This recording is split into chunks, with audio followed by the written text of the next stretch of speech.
Trick 4. The Pygmalion Effect. The Pygmalion Effect is a psychological principle demonstrating that high expectations lead to high performance, while low expectations lead to low performance. A self-fulfilling prophecy where people become exactly what others expect them to be. Named after the Greek myth of Pygmalion, a sculptor who fell in love with his own creation, which then came to life. This effect reveals a disturbing truth. External expectations shape identity more powerfully than internal potential. The psychological mechanism works through subtle behavioral changes in how people treat you based on their expectations. When a teacher believes a student is brilliant, they unconsciously provide more attention, patience, challenging questions, and encouragement. The student receiving these signals internalizes the belief, "I am capable," and performs accordingly. When a teacher expects failure, they withdraw investment, offer less support, and the student's performance deteriorates. The famous Rosenthal study proved this by randomly labeling students as intellectual bloomers. Teachers' expectations alone caused real performance increases. In personal life, this manifests devastatingly. A child whose parents constantly say, "You're stupid," internalizes that label and genuinely underperforms, not due to actual cognitive limitations, but because they've become the expectation. Conversely, when a manager believes you have leadership potential, they assign you challenging projects, advocate for you in meetings, and mentor you. You rise because they expected you to. The expectation creates the reality it anticipated. Society weaponizes this effect through systemic oppression. The Golem effect, low expectations creating low outcomes, traps poor communities in cycles of failure as institutions expect them to fail, withdraw resources, and ensure the prophecy fulfills itself. Gender expectations literally alter performance when girls are told they're naturally bad at math. They perform measurably worse on identical tests. The criminal justice system labels people criminals, making it nearly impossible to escape that identity and virtually guaranteeing reoffending because society expects it. The philosophical implication is existentially unsettling. You don't discover who you are, you become what others expect you to be. Identity is not an internal essence waiting to be uncovered, but an external construction imposed through the accumulated expectations of everyone around you. Your authentic self may be nothing more than the internalized sum of others' beliefs about you. The dark side appears in multiple forms. Toxic positivity weaponizes high expectations, placing crushing pressure on people. "I know you can do better" becomes a tool of never-ending inadequacy. Managers exploit this by saying, "I believe in you," while extracting unpaid labor, making you work harder to live up to their stated faith, rather than because you're compensated fairly. Discrimination becomes self-fulfilling, as lowered expectations guarantee the inferior outcomes used to justify the discrimination. Defending yourself requires radical autonomy in setting expectations. You must consciously set your own expectations and refuse to accept external labels, whether positive or negative. When someone praises your potential or criticizes your limitations, ask yourself, whose dream am I actually chasing? Who benefits from these expectations? Recognize that "I know you can do more" is often manipulation disguised as support. It's a way of saying, your current effort isn't enough to extract more labor. The only escape from the Pygmalion effect is realizing that external expectations have no inherent authority over your identity unless you grant them that power. Trick 5. Cognitive dissonance. Cognitive dissonance is the psychological phenomenon where contradictions between your beliefs and behaviors create such intense mental discomfort that your brain automatically distorts one or the other to restore harmony. Rather than facing uncomfortable truths, the mind engages in elaborate justifications, typically finding it easier to twist beliefs than to change behaviors. This mental gymnastics explains how good people rationalize terrible actions and how obvious hypocrisies become invisible to those practicing them. The psychology centers on the brain's fundamental intolerance for contradiction. When you hold two conflicting ideas simultaneously, "I'm a good person" and "I just did something harmful," the resulting cognitive tension is genuinely painful. The brain desperately seeks resolution, but genuine resolution requires difficult work, either admitting you're not as good as you thought or changing your behavior. Instead, most people choose the third option, justifying the behavior to make it align with their self-concept. This is why cognitive dissonance is so dangerous. It allows people to maintain positive self-images while engaging in destructive actions. In personal life, this appears everywhere once you recognize it. You love animals but eat meat, so you tell yourself, "Cows don't really feel pain," rather than change your diet or accept the contradiction. You know your relationship is toxic, but you stay convincing yourself they'll change eventually, rather than admit you're choosing to remain in harm. You buy expensive things you don't need, then justify it as investing in myself, rather than acknowledge impulsive spending.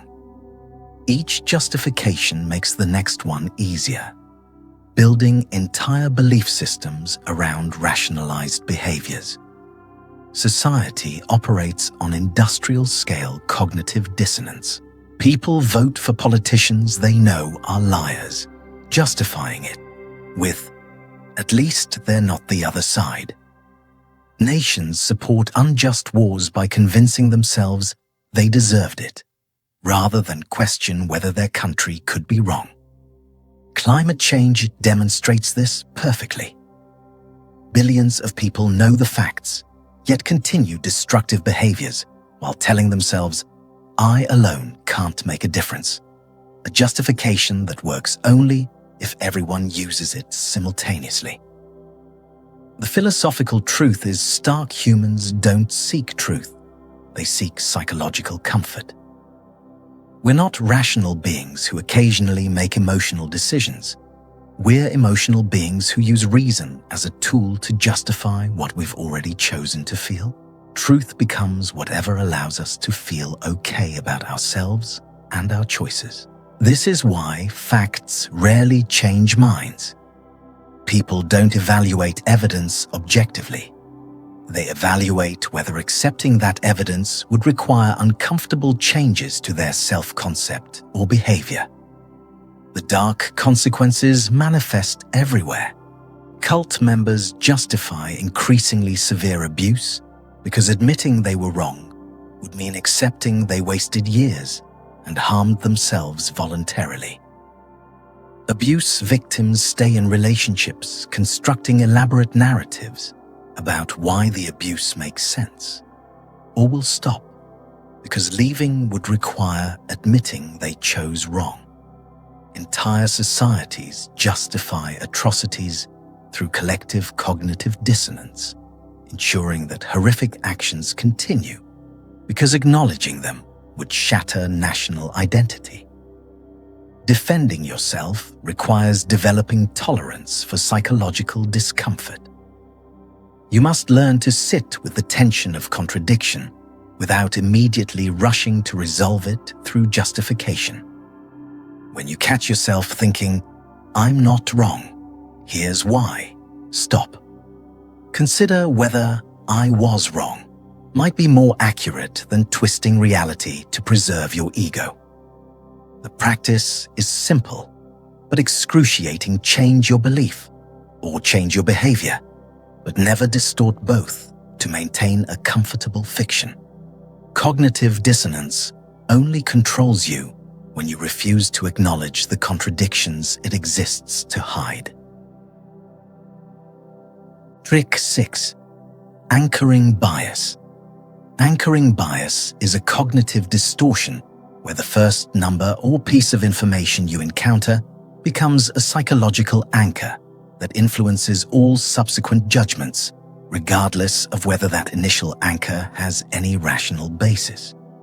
This mental shortcut is one of the most exploited weaknesses in human decision-making, used everywhere, from retail pricing to salary negotiations, to shape your perception of value without you ever realizing you've been manipulated. The psychological mechanism reveals why this works so effectively. The brain is fundamentally lazy when it comes to determining absolute value. Calculating what something is truly worth requires significant cognitive effort, market research, comparative analysis, consideration of personal needs versus wants. Instead, the brain takes a shortcut by comparing new information to whatever reference point it encountered first. This evolutionary adaptation served us well when quick approximations meant survival, but modern manipulators have weaponized it against us. In personal experience, anchoring appears constantly once you recognize it. That jacket marked originally $500, now $99, feels like an incredible deal triggering an impulse purchase, but the jacket was never worth $500 to begin with. The fake original price was planted solely to anchor your perception and make $99 seem reasonable. In salary negotiations, when an employer offers $60,000, first, you feel accomplished negotiating up to $70,000, never realizing the market rate was actually $90,000. Your first date at an expensive restaurant sets an expectation anchor for the entire relationship's financial dynamics. Society systematically employs anchoring to control economic behavior and perception. Real estate agents deliberately show you an overpriced house first, so the reasonably priced house afterward seems like a bargain, even if it's still overvalued. Black Friday sales plaster stores with fake original prices that products never actually sold for creating anchors that make the sale price irresistible. Political strategists propose extreme legislation as an anchor, making their actual agenda seem moderate and acceptable. By contrast, you think you're getting a compromise when you're getting exactly what they intended all along. The philosophical implication undermines our entire concept of value. There is no such thing as absolute worth.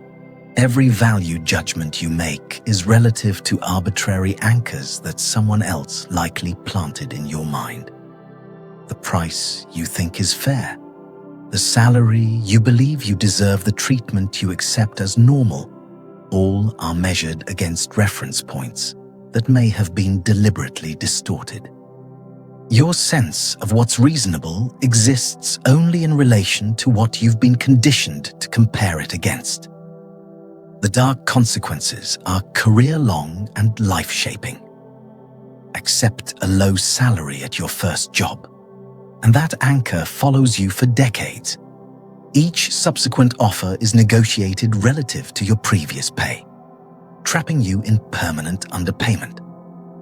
In relationships, people tolerate abuse because it's at least not as bad as some worse scenario they're comparing it to, never asking whether it should exist at all. Your entire self-worth can become distorted by the first major criticism or compliment you received, creating an anchor that shapes your self-concept for life. Defending yourself requires conscious rejection of external anchors. When someone presents a first number, ignore it completely. Treat it as irrelevant noise rather than a starting point for negotiation. Research independent data to establish your own value assessments before entering any decision-making situation. Most crucially in negotiations, recognize that whoever sets the anchor first controls the entire conversation. Don't let them anchor you. Anchor them with your number first, forcing their brain to work relative to your reference point instead. The power of anchoring doesn't disappear when you understand it, but awareness allows you to plant your own anchors rather than accepting theirs. Trick 7. The foot in the door technique. The foot in the door technique is a manipulation strategy where someone secures agreement to a small, seemingly harmless request, then gradually escalates to increasingly large demands. This works because of consistency bias. Once you've agreed to something, initially your brain feels internal pressure to continue agreeing to maintain a coherent self-image. Each small yes creates psychological momentum that makes the next larger yes feel inevitable rather than optional. The psychological mechanism exploits your need to see yourself as consistent. When you agree to lend someone $20, your brain files this action under, "I am the kind of person who helps this person." Later, when they ask for $500, refusing would create cognitive dissonance. It would contradict your established identity. Your brain finds it psychologically easier to say yes again than to admit your first yes was a mistake, or that your identity assessment was wrong. This creates a trap where each agreement makes the next harder to refuse. Personal examples reveal how insidious this becomes. A coworker asks you to stay 5 extra minutes to help with something which seems reasonable. Soon it's an hour of unpaid overtime, then regular late nights, and you can't pinpoint when helping out occasionally became exploitation because each step felt like a natural extension of the previous one. A controlling partner starts by asking to share phone passwords because we trust each other, which evolves into monitoring your location, reading your messages, and eventually total surveillance, each escalation justified by the precedent you set by agreeing initially. At societal scale, this technique drives cult recruitment and authoritarian control. Cults don't ask people to abandon their families on day one. They start with attending a single meeting, then volunteering for an event, then making a small donation. Each commitment increases investment and makes the next step seem logical rather than extreme. Free trials with credit cards required work identically. The small commitment of entering payment information dramatically increases conversion to paid subscriptions, then premium tiers. Authoritarian regimes don't seize all freedoms simultaneously. They take small liberties incrementally, and by the time citizens recognize the pattern, they've already normalized too much to resist effectively. The philosophical insight is chilling freedom dies incrementally, not catastrophically. Major losses of autonomy rarely happen through single dramatic events that shock people into resistance. Instead, freedom erodes through accumulated small concessions that seem individually reasonable, but collectively constitute surrender. No one notices they're in a cage when it's built one bar at a time. The dark consequences manifest as complete entrapment. Abuse escalation follows this exact pattern. Controlling where you go becomes controlling. Who you see becomes physical violence, each stage enabled by the victim's previous acceptance. Debt traps work identically. A small payday loan becomes a cycle of refinancing that ends in financial ruin each step, seeming necessary to resolve the previous commitment. This is the boiling frog syndrome, gradual escalation that would be rejected immediately if presented all at once becomes acceptable through incremental normalization. Defending yourself requires treating each request as a completely new, independent decision. The fact that you agreed yesterday creates zero obligation to agree. Today, resist the consistency pressure. Watch for the red flag pattern requests that increase in frequency and intensity over time, indicate systematic foot-in-the-door manipulation. Most importantly, reject sunk cost fallacy thinking. "I've already helped them 5 times" is not a reason to help a 6th time if the 6th request is unreasonable. Your past agreements bind you only if you allow them to.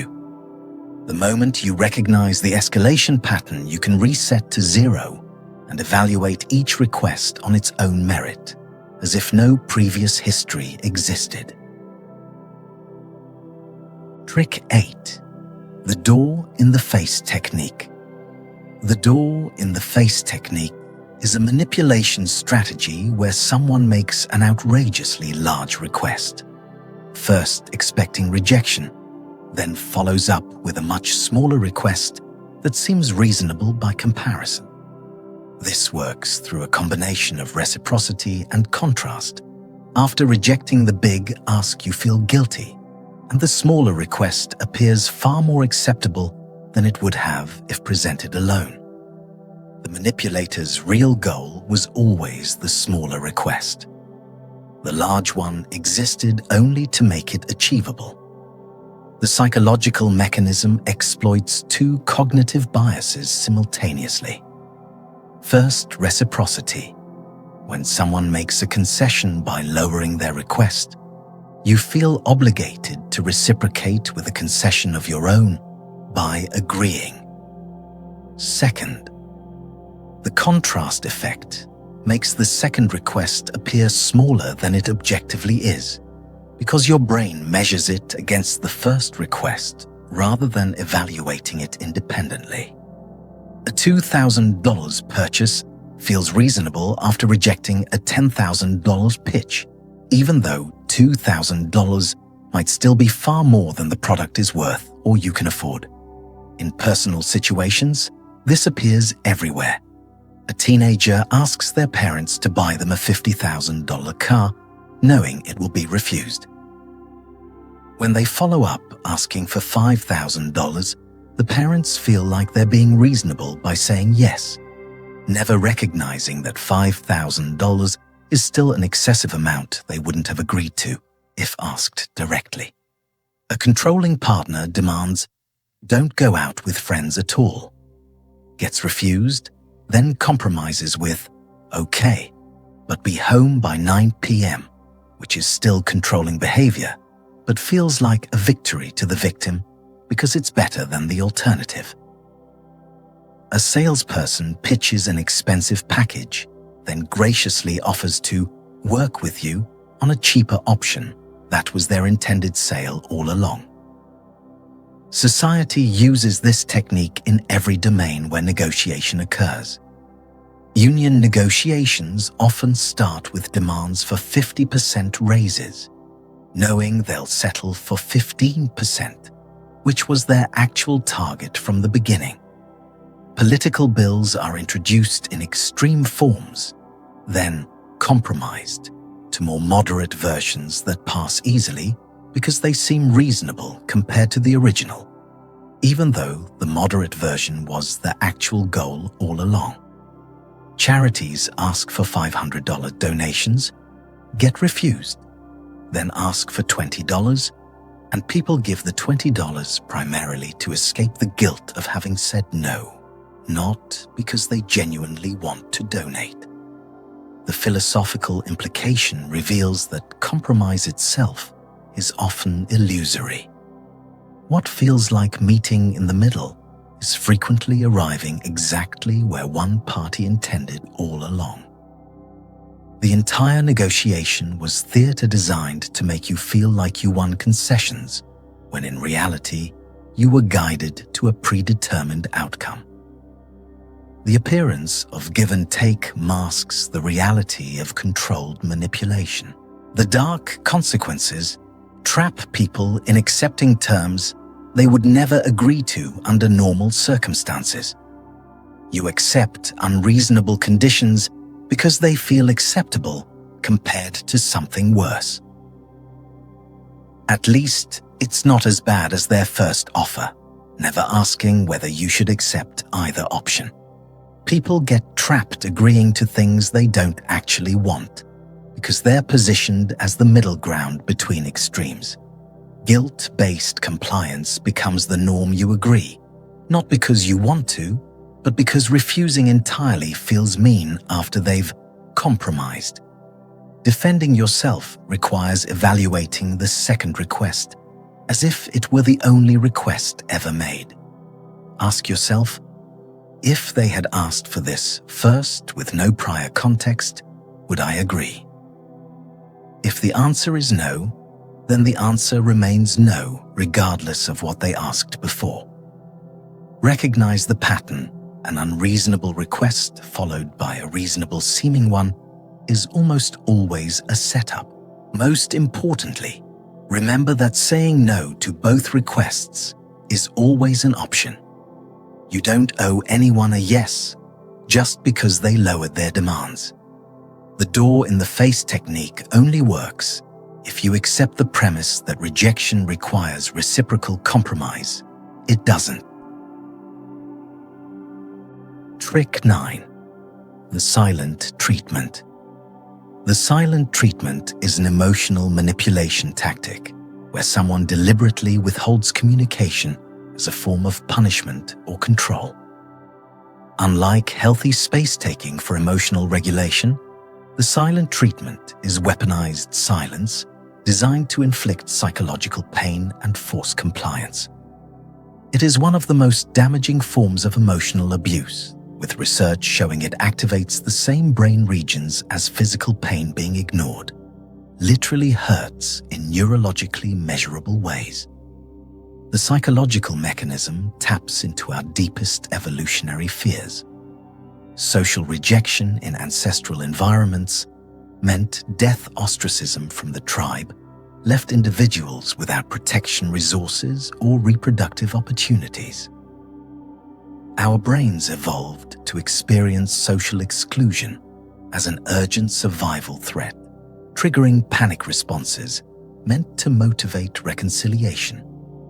The silent treatment hijacks this ancient wiring, creating genuine psychological distress that makes victims desperate to restore communication at any cost, including surrendering their boundaries, apologizing for things they didn't do, or accepting blame for the manipulator's behavior. In personal relationships, the silent treatment manifests devastatingly. A partner goes completely silent for 3 days after an argument, ignoring all attempts at contact. The victim, unable to tolerate the anxiety and pain of being shut out, eventually apologizes desperately and accepts responsibility even though they did nothing wrong. The silent treatment rewarded that behavior, ensuring it will be repeated. Parents use it on children refusing to speak until the child behaves, teaching them that expressing needs or boundaries results in emotional abandonment.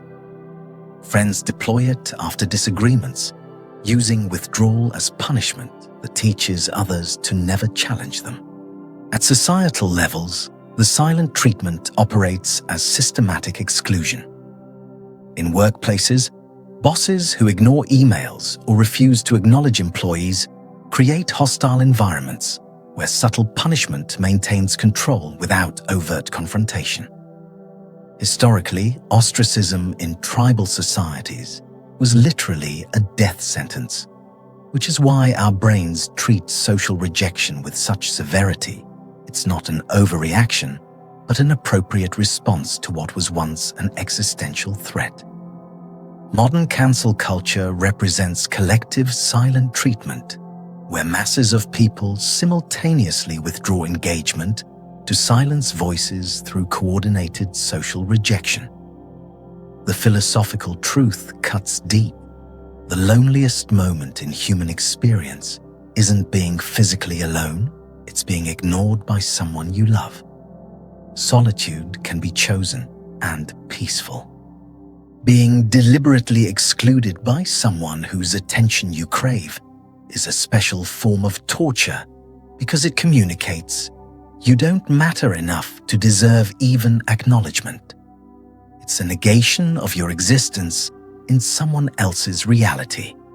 The dark consequences include severe psychological damage. Relationship researcher John Gottman identifies stonewalling, a chronic pattern of silent treatment, as one of the strongest predictors of divorce. Victims develop profound fear of expressing needs, learning that authenticity triggers abandonment. Learned helplessness sets in as repeated silent treatment teaches that nothing you do will restore connection, creating depression and anxiety disorders. The silence doesn't just hurt in the moment, it rewires how victims relate to all future relationships, making them hypervigilant about potential rejection and willing to suppress themselves to prevent it. Defending yourself requires refusing to participate in the dynamic. Don't chase someone who's using silence as a weapon. Chasing rewards the behavior. Instead, state a clear boundary. The silent treatment is emotional abuse. I won't tolerate it. When you're ready to communicate like an adult, I'm here, but I won't beg for basic respect. If the pattern is chronic, walking away entirely may be necessary. Someone who repeatedly uses silence to control you will not stop. Distinguish between healthy silence and punishment. Silence by asking directly, how long do you need to cool down? Healthy space-taking has a timeline and purpose. Punishment, silence is deliberately indefinite and designed to inflict maximum distress. Trick 10. The mirror effect. The mirror effect is a psychological manipulation technique where someone subtly copies your body language, speech patterns, or emotional expressions to artificially build rapport and trust. This works because humans possess mirror neurons that fire both when we perform an action and when we observe someone else performing it, creating a neurological basis for empathy and connection. When someone mirrors you, your brain unconsciously interprets this similarity as a sign that they understand you, triggering trust, even when the mirroring is calculated and fake. The psychological mechanism is rooted in deep evolutionary wiring. From infancy, humans learn social bonding through mimicry. Babies mirror their parents' facial expressions. Friends unconsciously adopt each other's mannerisms, and long-term couples begin to speak and move similarly. This automatic synchronization signals tribal belonging and mutual understanding. Manipulators exploit this by performing mirroring consciously and strategically, creating a false sense of connection that bypasses your rational evaluation of whether this person is actually trustworthy. In personal interactions, mirroring happens constantly in both authentic and manipulative forms. On a first date, when your partner leans in and you unconsciously lean in too, that's natural bonding. But when a salesperson deliberately matches your speaking pace, making you feel unusually comfortable, that comfort is being manufactured to facilitate a sale. When a friend mirrors all your complaints, making you feel deeply understood, that feeling might be genuine or they might be performing understanding to extract information or favors later. The mirroring itself looks identical, whether authentic or manipulative. At societal scale, the mirror effect becomes a tool of mass influence. Con artists are masters of perfect mirroring. They observe your interests, beliefs, and communication style, then reflect them back to you, making you feel like you found a kindred spirit. This false connection is then exploited for financial scams or emotional manipulation. Politicians mirror their audience's concerns and speaking styles to appear relatable and trustworthy, winning votes through manufactured connection rather than substantive policy. Even therapists use mirroring deliberately to build therapeutic alliance, though in this context, it's employed ethically to facilitate healing rather than exploitation. The philosophical insight reveals an uncomfortable truth. We trust similarity far more than we trust authenticity. When someone feels like us, we lower our defenses and assume good intent, even though similarity reveals nothing about character. A person can mirror everything about you while having zero genuine understanding or good intentions. Our brains are wired to mistake "they're like me" for "they're safe," creating a vulnerability that skilled manipulators exploit systematically. The dark side manifests when scammers use perfect mirroring to build false trust quickly, then exploit it ruthlessly. They mirror your interests, values, and emotional states, not because they share them, but because they know shared identity creates blind trust. The manipulation is particularly insidious because the victim never feels manipulated. They feel understood, validated, and connected. By the time they realize the mirroring was a performance, they've already been exploited. Over-mirroring becomes creepy when it's too perfect too fast, triggering instinctive unease that something is off. Defending yourself requires noticing patterns in how someone mirrors.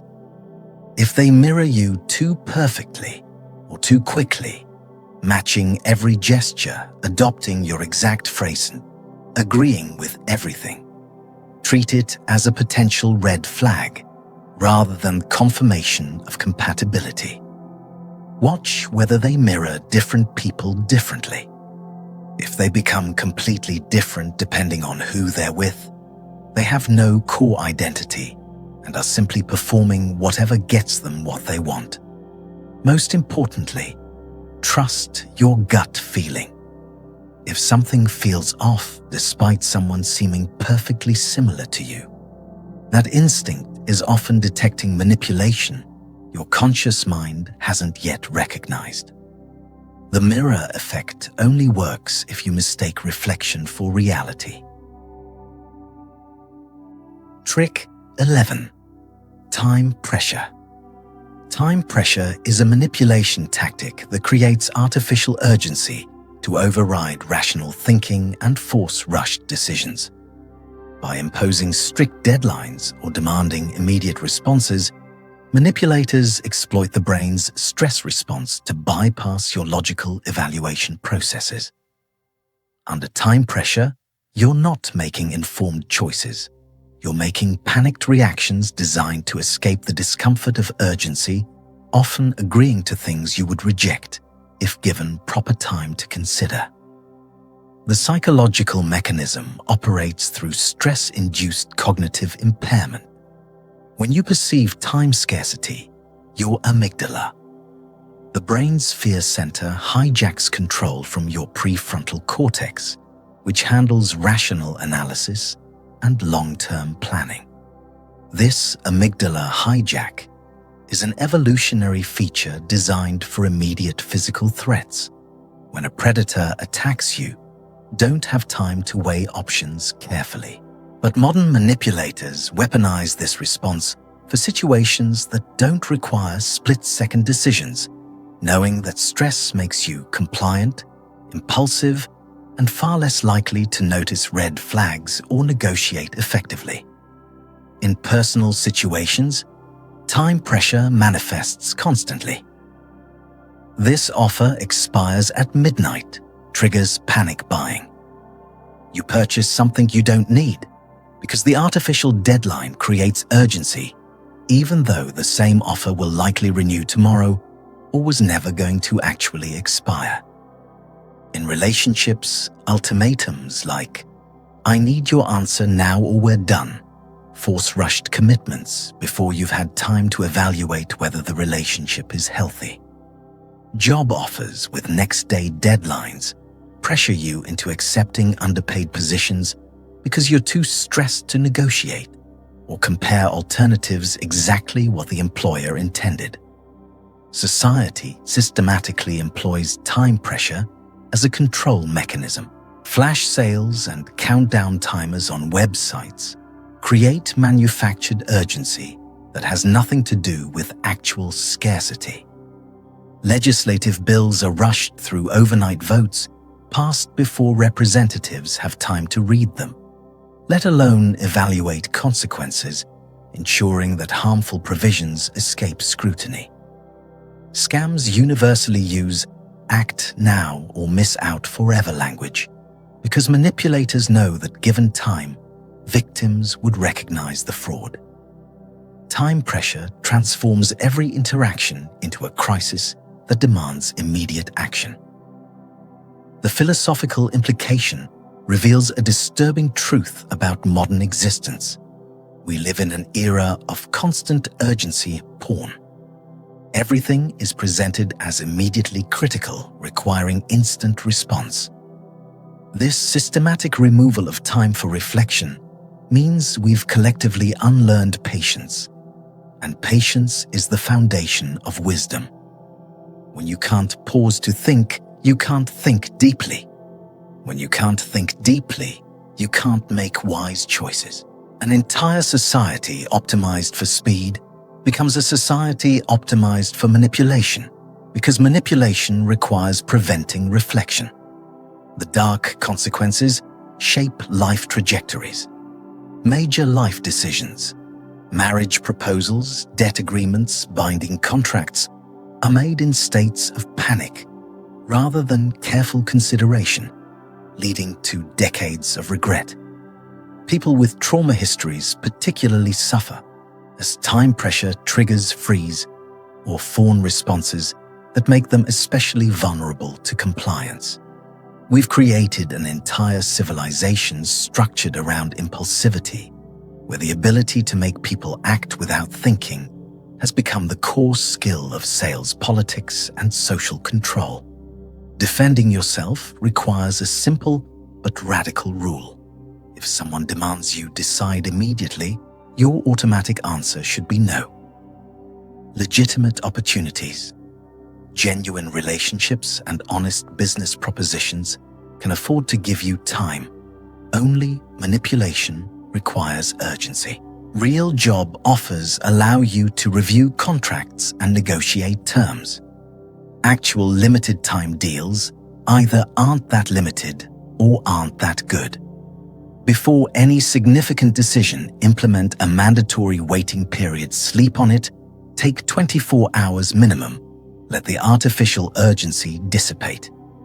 When your prefrontal cortex regains control from your amygdala, you'll often realize the urgent decision was obviously wrong, but you could only see that clearly once the pressure was removed. Trick 12. False scarcity. False scarcity is a manipulation technique that creates the illusion of limited availability to trigger fear of missing out and panic-driven behavior. By making something appear rare or disappearing, soon manipulators exploit evolutionary hardwiring that treats scarcity as a survival threat, compelling immediate action even when the scarcity is completely manufactured. This tactic transforms abundance into artificial shortage, making people compete desperately for resources that were never actually limited. The psychological mechanism traces back to ancestral survival conditions. In environments where food and resources were genuinely scarce and unpredictable, individuals who acted immediately when opportunities appeared had better survival odds than those who deliberated. This created a neurological bias. Perceived scarcity triggers urgent action that bypasses rational evaluation. Modern manipulators exploit this ancient wiring, even though we now live in unprecedented abundance, knowing that the mere appearance of scarcity activates panic responses stronger than logical analysis of actual availability. In personal contexts, false scarcity appears everywhere. Online retailers display only 2 left in stock when their warehouse holds 10,000 units. The scarcity is completely fabricated to pressure immediate purchase. In dating, manipulative people mention that many others are interested in me, creating jealous competition where you feel you must act fast or lose access, even when no such competition exists. Job offers emphasize many qualified candidates to pressure you into accepting lowball offers quickly rather than negotiating, when the reality is they've been trying to fill the position for months with no success. Society has industrialized false scarcity as a business model. Supreme clothing drops and sneaker culture thrive on artificial scarcity. Limited releases create hysteria and resale markets, even though production could easily meet demand. The diamond industry represents perhaps the most successful false scarcity campaign in history. Diamonds are actually abundant, but cartels restrict supply to maintain the illusion of rarity and justify inflated prices. Housing crises in major cities often stem from hoarding and restricted development, rather than genuine scarcity. Artificial limits that benefit existing owners while pricing out everyone else. The philosophical insight exposes a perverse control mechanism. We live in an abundant society deliberately conditioned to maintain a scarcity mindset. Despite having more resources than any civilization in history, people operate in constant fear of not having enough, of missing out, of being left behind. This manufactured scarcity mindset serves those in power, perfectly desperate people competing for artificially limited resources. Don't question why abundance isn't distributed more equitably. Scarcity thinking prevents abundance. Thinking ensuring people remain controllable through fear, rather than empowered through sufficiency. The dark consequences perpetuate inequality and psychological distress. Poor and working-class people are forced to compete desperately for opportunities that are actually abundant, but artificially gate-kept, exhausting themselves in manufactured competition. Wealth hoarding by the ultra-rich is justified through scarcity mythology, not enough to go around, even as resources concentrate obscenely. The FOMO epidemic has people feeling they're missing out on life itself, constantly anxious that everyone else is accessing opportunities they're being denied, when the reality is most of those opportunities are either illusory or accessible with patience. Defending yourself starts with a simple test: wait 24 hours. If the supposedly scarce item or opportunity is still available, it was never truly scarce. The urgency was manufactured. Question every scarcity claim by asking, is this genuinely rare? Or is someone creating artificial urgency to prevent me from thinking clearly? Cultivate an abundance mindset by recognizing that in most domains, scarcity is constructed rather than real. The right opportunities will come, the right relationships will develop, the things you genuinely need will be available. Scarcity thinking makes you reactive and desperate. Abundance thinking makes you selective and empowered. When you stop believing in artificial scarcity, manipulators lose their primary tool for controlling your behavior through manufactured fear. Trick 10. The mirror effect. The mirror effect is a psychological manipulation technique where someone subtly copies your body language, speech patterns, or emotional expressions to artificially build rapport and trust. This works because humans possess mirror neurons that fire both when we perform an action and when we observe someone else performing it, creating a neurological basis for empathy and connection. When someone mirrors you, your brain unconsciously interprets this similarity as a sign that they understand you, triggering trust, even when the mirroring is calculated and fake. The psychological mechanism is rooted in deep evolutionary wiring. From infancy, humans learn social bonding through mimicry. Babies mirror their parents' facial expressions. Friends unconsciously adopt each other's mannerisms, and long-term couples begin to speak and move similarly. This automatic synchronization signals tribal belonging and mutual understanding.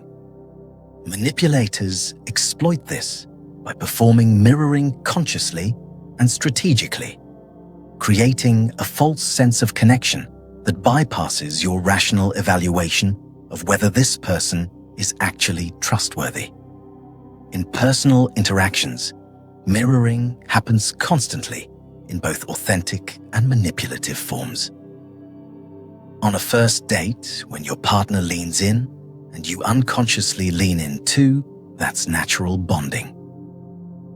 But when a salesperson deliberately matches your speaking pace, making you feel unusually comfortable, that comfort is being manufactured to facilitate a sale. When a friend mirrors all your complaints, making you feel deeply understood, that feeling might be genuine or they might be performing understanding to extract information or favors later. The mirroring itself looks identical, whether authentic or manipulative.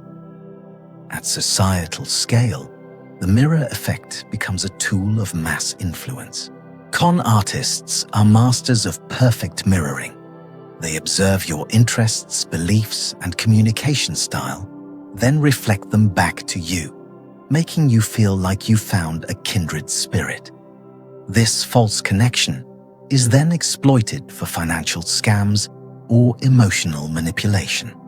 Politicians mirror their audience's concerns and speaking styles to appear relatable and trustworthy, winning votes through manufactured connection rather than substantive policy. Even therapists use mirroring deliberately to build therapeutic alliance, though in this context, it's employed ethically to facilitate healing rather than exploitation. The philosophical insight reveals an uncomfortable truth. We trust similarity far more than we trust authenticity. When someone feels like us, we lower our defenses and assume good intent, even though similarity reveals nothing about character. A person can mirror everything about you while having zero genuine understanding or good intentions. Our brains are wired to mistake "they're like me" for "they're safe," creating a vulnerability that skilled manipulators exploit systematically. The dark side manifests when scammers use perfect mirroring to build false trust quickly, then exploit it ruthlessly. They mirror your interests, values, and emotional states, not because they share them, but because they know shared identity creates blind trust.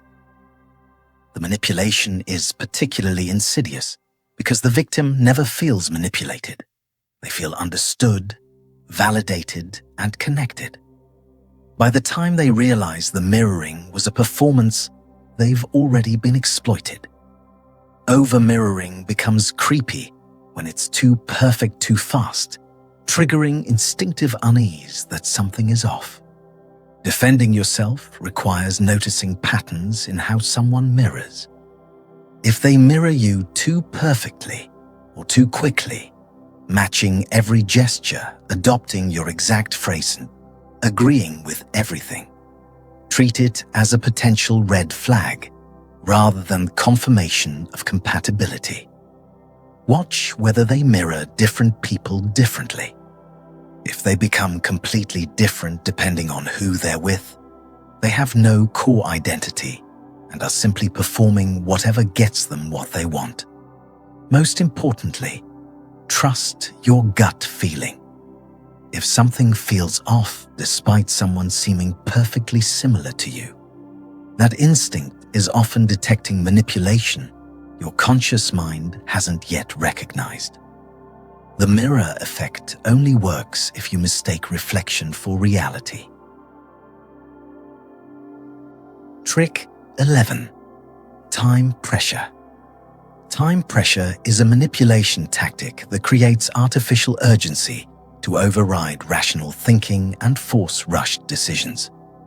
By imposing strict deadlines or demanding immediate responses, manipulators exploit the brain's stress response to bypass your logical evaluation processes.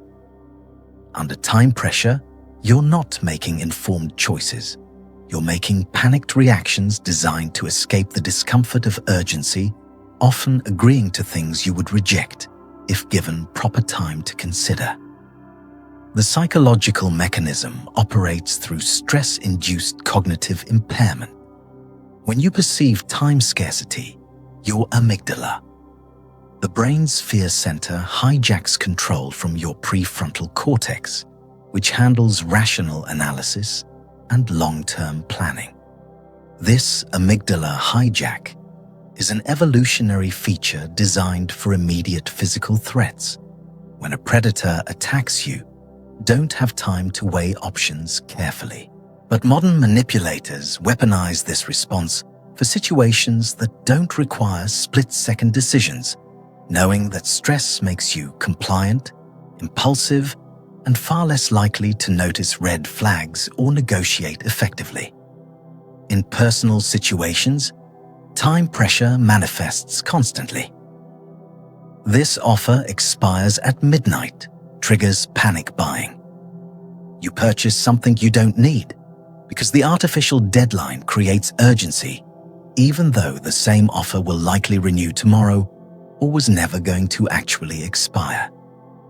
In relationships, ultimatums like, "I need your answer now or we're done," force rushed commitments before you've had time to evaluate whether the relationship is healthy. Job offers with next-day deadlines pressure you into accepting underpaid positions because you're too stressed to negotiate or compare alternatives exactly what the employer intended. Society systematically employs time pressure as a control mechanism.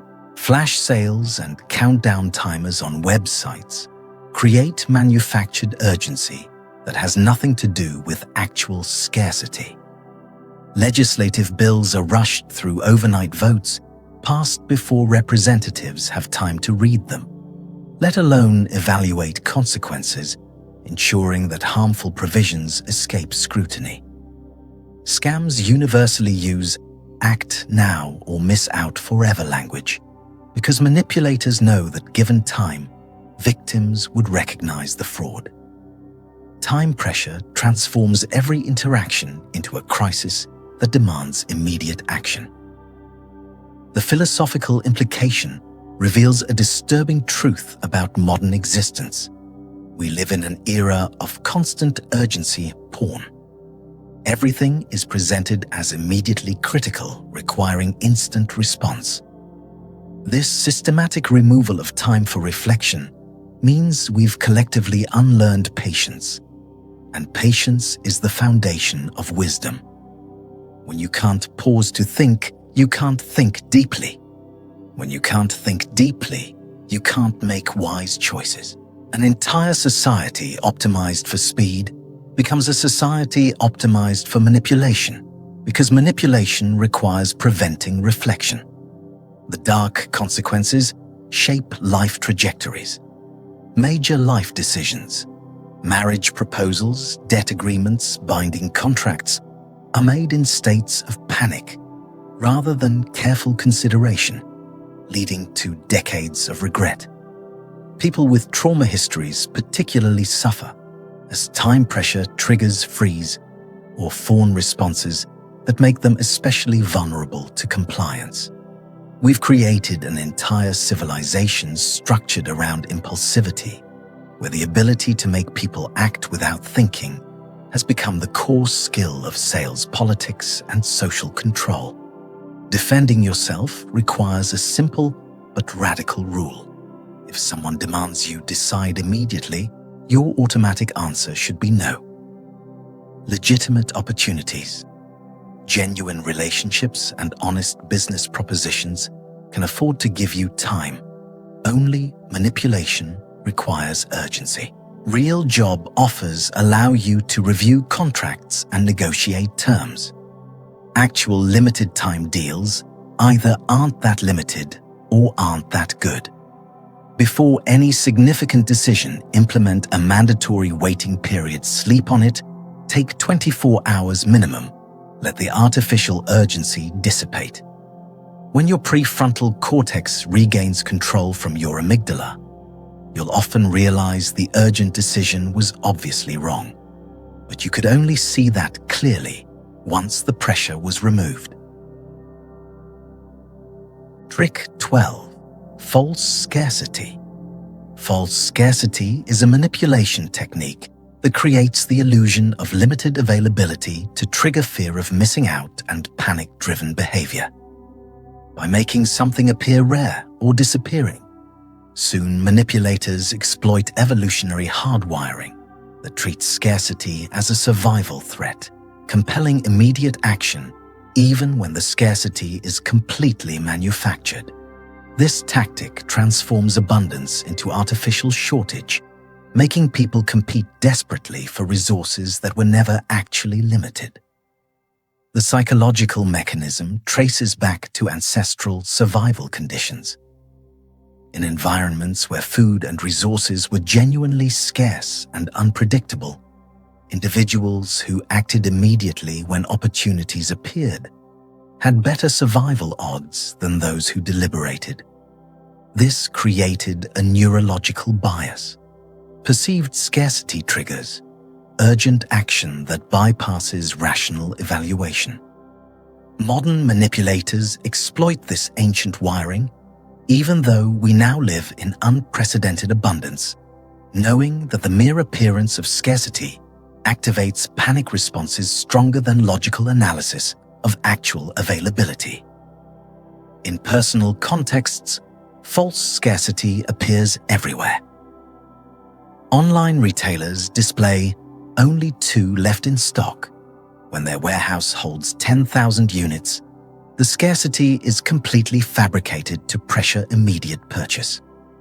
In dating, manipulative people mention that many others are interested in me, creating jealous competition where you feel you must act fast or lose access, even when no such competition exists. Job offers emphasize many qualified candidates to pressure you into accepting lowball offers quickly rather than negotiating, when the reality is they've been trying to fill the position for months with no success. Society has industrialized false scarcity as a business model. Supreme clothing drops and sneaker culture thrive on artificial scarcity. Limited releases create hysteria and resale markets, even though production could easily meet demand. The diamond industry represents perhaps the most successful false scarcity campaign in history. Diamonds are actually abundant, but cartels restrict supply to maintain the illusion of rarity and justify inflated prices. Housing crises in major cities often stem from hoarding and restricted development, rather than genuine scarcity artificial limits that benefit existing owners while pricing out everyone else. The philosophical insight exposes a perverse control mechanism. We live in an abundant society deliberately conditioned to maintain a scarcity mindset. Despite having more resources than any civilization in history, people operate in constant fear of not having enough, of missing out, of being left behind. This manufactured scarcity mindset serves those in power perfectly desperate people competing for artificially limited resources. Don't question why abundance isn't distributed more equitably.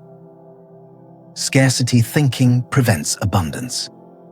Thinking ensuring people remain controllable through fear, rather than empowered through sufficiency. The dark consequences perpetuate inequality and psychological distress. Poor and working-class people are forced to compete desperately for opportunities that are actually abundant, but artificially gate-kept, exhausting themselves in manufactured competition. Wealth hoarding by the ultra-rich is justified through scarcity mythology, not enough to go around, even as resources concentrate obscenely. The FOMO epidemic has people feeling they're missing out on life itself, constantly anxious that everyone else is accessing opportunities they're being denied, when the reality is most of those opportunities are either illusory or accessible with patience. Defending yourself starts with a simple test: wait 24 hours. If the supposedly scarce item or opportunity is still available, it was never truly scarce. The urgency was manufactured. Question every scarcity claim by asking, is this genuinely rare? Or is someone creating artificial urgency to prevent me from thinking clearly? Cultivate an abundance mindset by recognizing that in most domains, scarcity is constructed rather than real. The right opportunities will come, the right relationships will develop, the things you genuinely need will be available. Scarcity thinking makes you reactive and desperate. Abundance thinking makes you selective and empowered. When you stop believing in artificial scarcity, manipulators lose their primary tool for controlling your behavior through manufactured fear. Trick 13. Social proof. Exploitation. Social proof exploitation is a manipulation technique that leverages herd mentality to influence behavior. When you believe everyone is doing it, you feel compelled to follow, regardless of whether it's actually good for you. This works because humans evolved in tribal contexts, where following the group's behavior was usually the safest survival strategy. Modern manipulators fabricate consensus to trigger this instinct, making you conform to behaviors that serve their interests rather than yours. The psychological mechanism is rooted in evolutionary logic. In ancestral environments, if everyone in your tribe suddenly started running, you ran too, without stopping to analyze why the ones who paused to think got eaten by the predator everyone else spotted first. This created a powerful neurological bias toward conformity when uncertain copy what others are doing. Social proof works because it converts others' behavior into decision-making shortcuts that override your individual judgment. You assume that if many people choose something, they must know something you don't, even when that assumption is completely unfounded. In personal life, social proof shapes decisions constantly. You see a restaurant with a long line and assume the food must be good when it might be mediocre, and the line exists only because others made the same assumption. Friends investing in cryptocurrency creates FOMO that compels you to invest savings you can't afford to lose, only to watch them evaporate when the bubble bursts. When all your friends get married, you feel pressure to marry the wrong person just to avoid being the only one single, sacrificing your actual happiness to maintain social alignment. Society weaponizes social proof at industrial scale. Fake online reviews, purchased followers, and paid influencers create false consensus that products or ideas are popular when they're actually manufactured illusions. Historical atrocities like Nazi Germany succeeded partially through social proof propaganda, convinced citizens that everyone supported the regime, making opposition feel impossible and collaboration feel normal. Modern cancel culture operates through social proof, where mobs collectively decide someone is unforgivably bad, and the sheer number of people agreeing makes it feel true regardless of actual evidence. The philosophical truth cuts against our democratic instincts.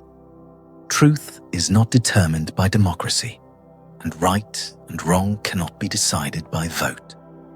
Majority consensus reveals nothing about validity. It only reveals what most people currently believe, which can be, and often is, completely wrong. Throughout history, the majority has been wrong about slavery, women's rights, civil rights, and countless other moral issues. Using popularity as a proxy for truth is cognitively lazy and morally dangerous. The dark consequences manifest as groupthink, driving atrocities, financial bubbles, destroying economies, and individuals losing their identities to crowd conformity. When everyone thinks the same way, catastrophically, bad ideas go unchallenged, the group's shared belief becomes unquestionable reality. Financial manias happen when social proof convinces people that everyone is getting rich, leading masses to pour money into overvalued assets that eventually collapse. On a personal level, social proof makes people abandon their values, preferences, and authentic selves to fit in, leaving them living lives dictated by others' choices rather than their own. Defending yourself requires aggressive skepticism toward consensus. When someone says, "Everyone thinks this," demand specifics. Everyone who? What's the actual evidence beyond people claiming others agree? Study history to recognize how often the majority was catastrophically wrong. Slavery was once consensus. Earth being flat was consensus. Countless horrors were socially accepted. Develop fierce, independent thinking that values being right over being validated by crowds. Question. Especially hard when you notice yourself doing something, primarily because others are, that's social proof hijacking your autonomy. Your willingness to stand alone against consensus is often the only thing preventing you from participating in collective delusions or atrocities. Trick 14. The illusory truth effect. The illusory truth effect is a cognitive bias where repeated exposure to information makes your brain accept it as true, regardless of its actual accuracy. Familiarity breeds credibility in the human mind. When you've heard something multiple times, it feels true simply because it feels familiar, even when it's completely false. This effect explains how misinformation spreads, how propaganda works, and how people come to believe things that directly contradict their own experiences. The psychological mechanism operates through cognitive fluency, the ease with which your brain processes information. When you encounter a statement for the first time, your brain has to work to evaluate it, engaging critical thinking processes. But on repeated exposure, processing becomes easier, requiring less mental effort. Your brain interprets this ease as a signal of truth. This feels right becomes, this is right. The neurological shortcut makes evolutionary sense. Things you've encountered repeatedly without negative consequences are probably safe, but manipulators exploit it to bypass your critical evaluation entirely. In personal contexts, the illusory truth effect shapes your deepest beliefs. When a parent repeatedly tells you you're not good enough, hearing it hundreds of times makes you believe it even when evidence contradicts it. Advertising jingles get stuck in your head through pure repetition, creating brand preferences that have nothing to do with product quality. An abusive partner who daily repeats, "No one else will love you," eventually convinces you this is true, trapping you through manufactured belief created solely by repetition. At societal scale, this effect is the foundation of propaganda. The big lie technique, repeating a falsehood so frequently that people accept it as fact, has driven political movements and genocides. Political slogans like "Make America Great Again" succeed through repetition alone, with no actual substance required. When the same story appears across 100 media outlets, it feels true purely from ubiquity, even when the story is based on a single unverified source. Repetition manufactures reality. The philosophical implication is existentially unsettling. Your beliefs are not discovered truths. They're repeated thoughts that became familiar enough to feel true.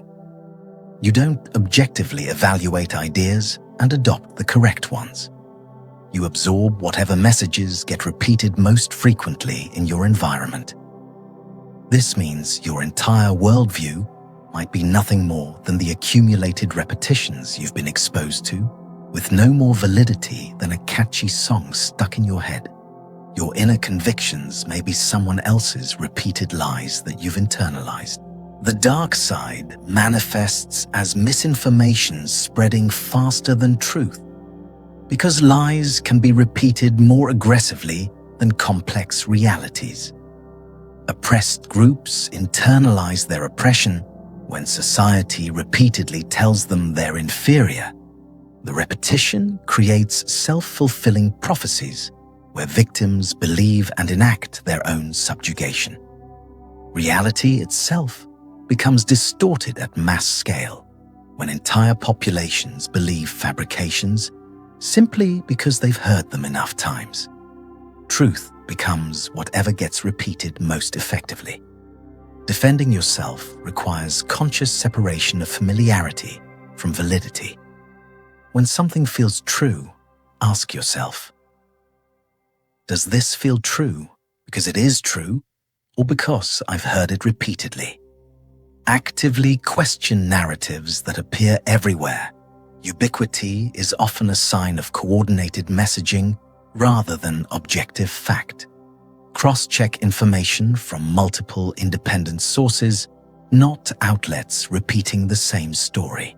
Most critically, audit your own beliefs by asking, where did this idea come from? Who repeated it to me? What evidence supports it beyond my familiarity with the claim? The illusory truth effect only controls you while you remain unaware that repetition reality. Trick 15. Repetition. Hypnosis.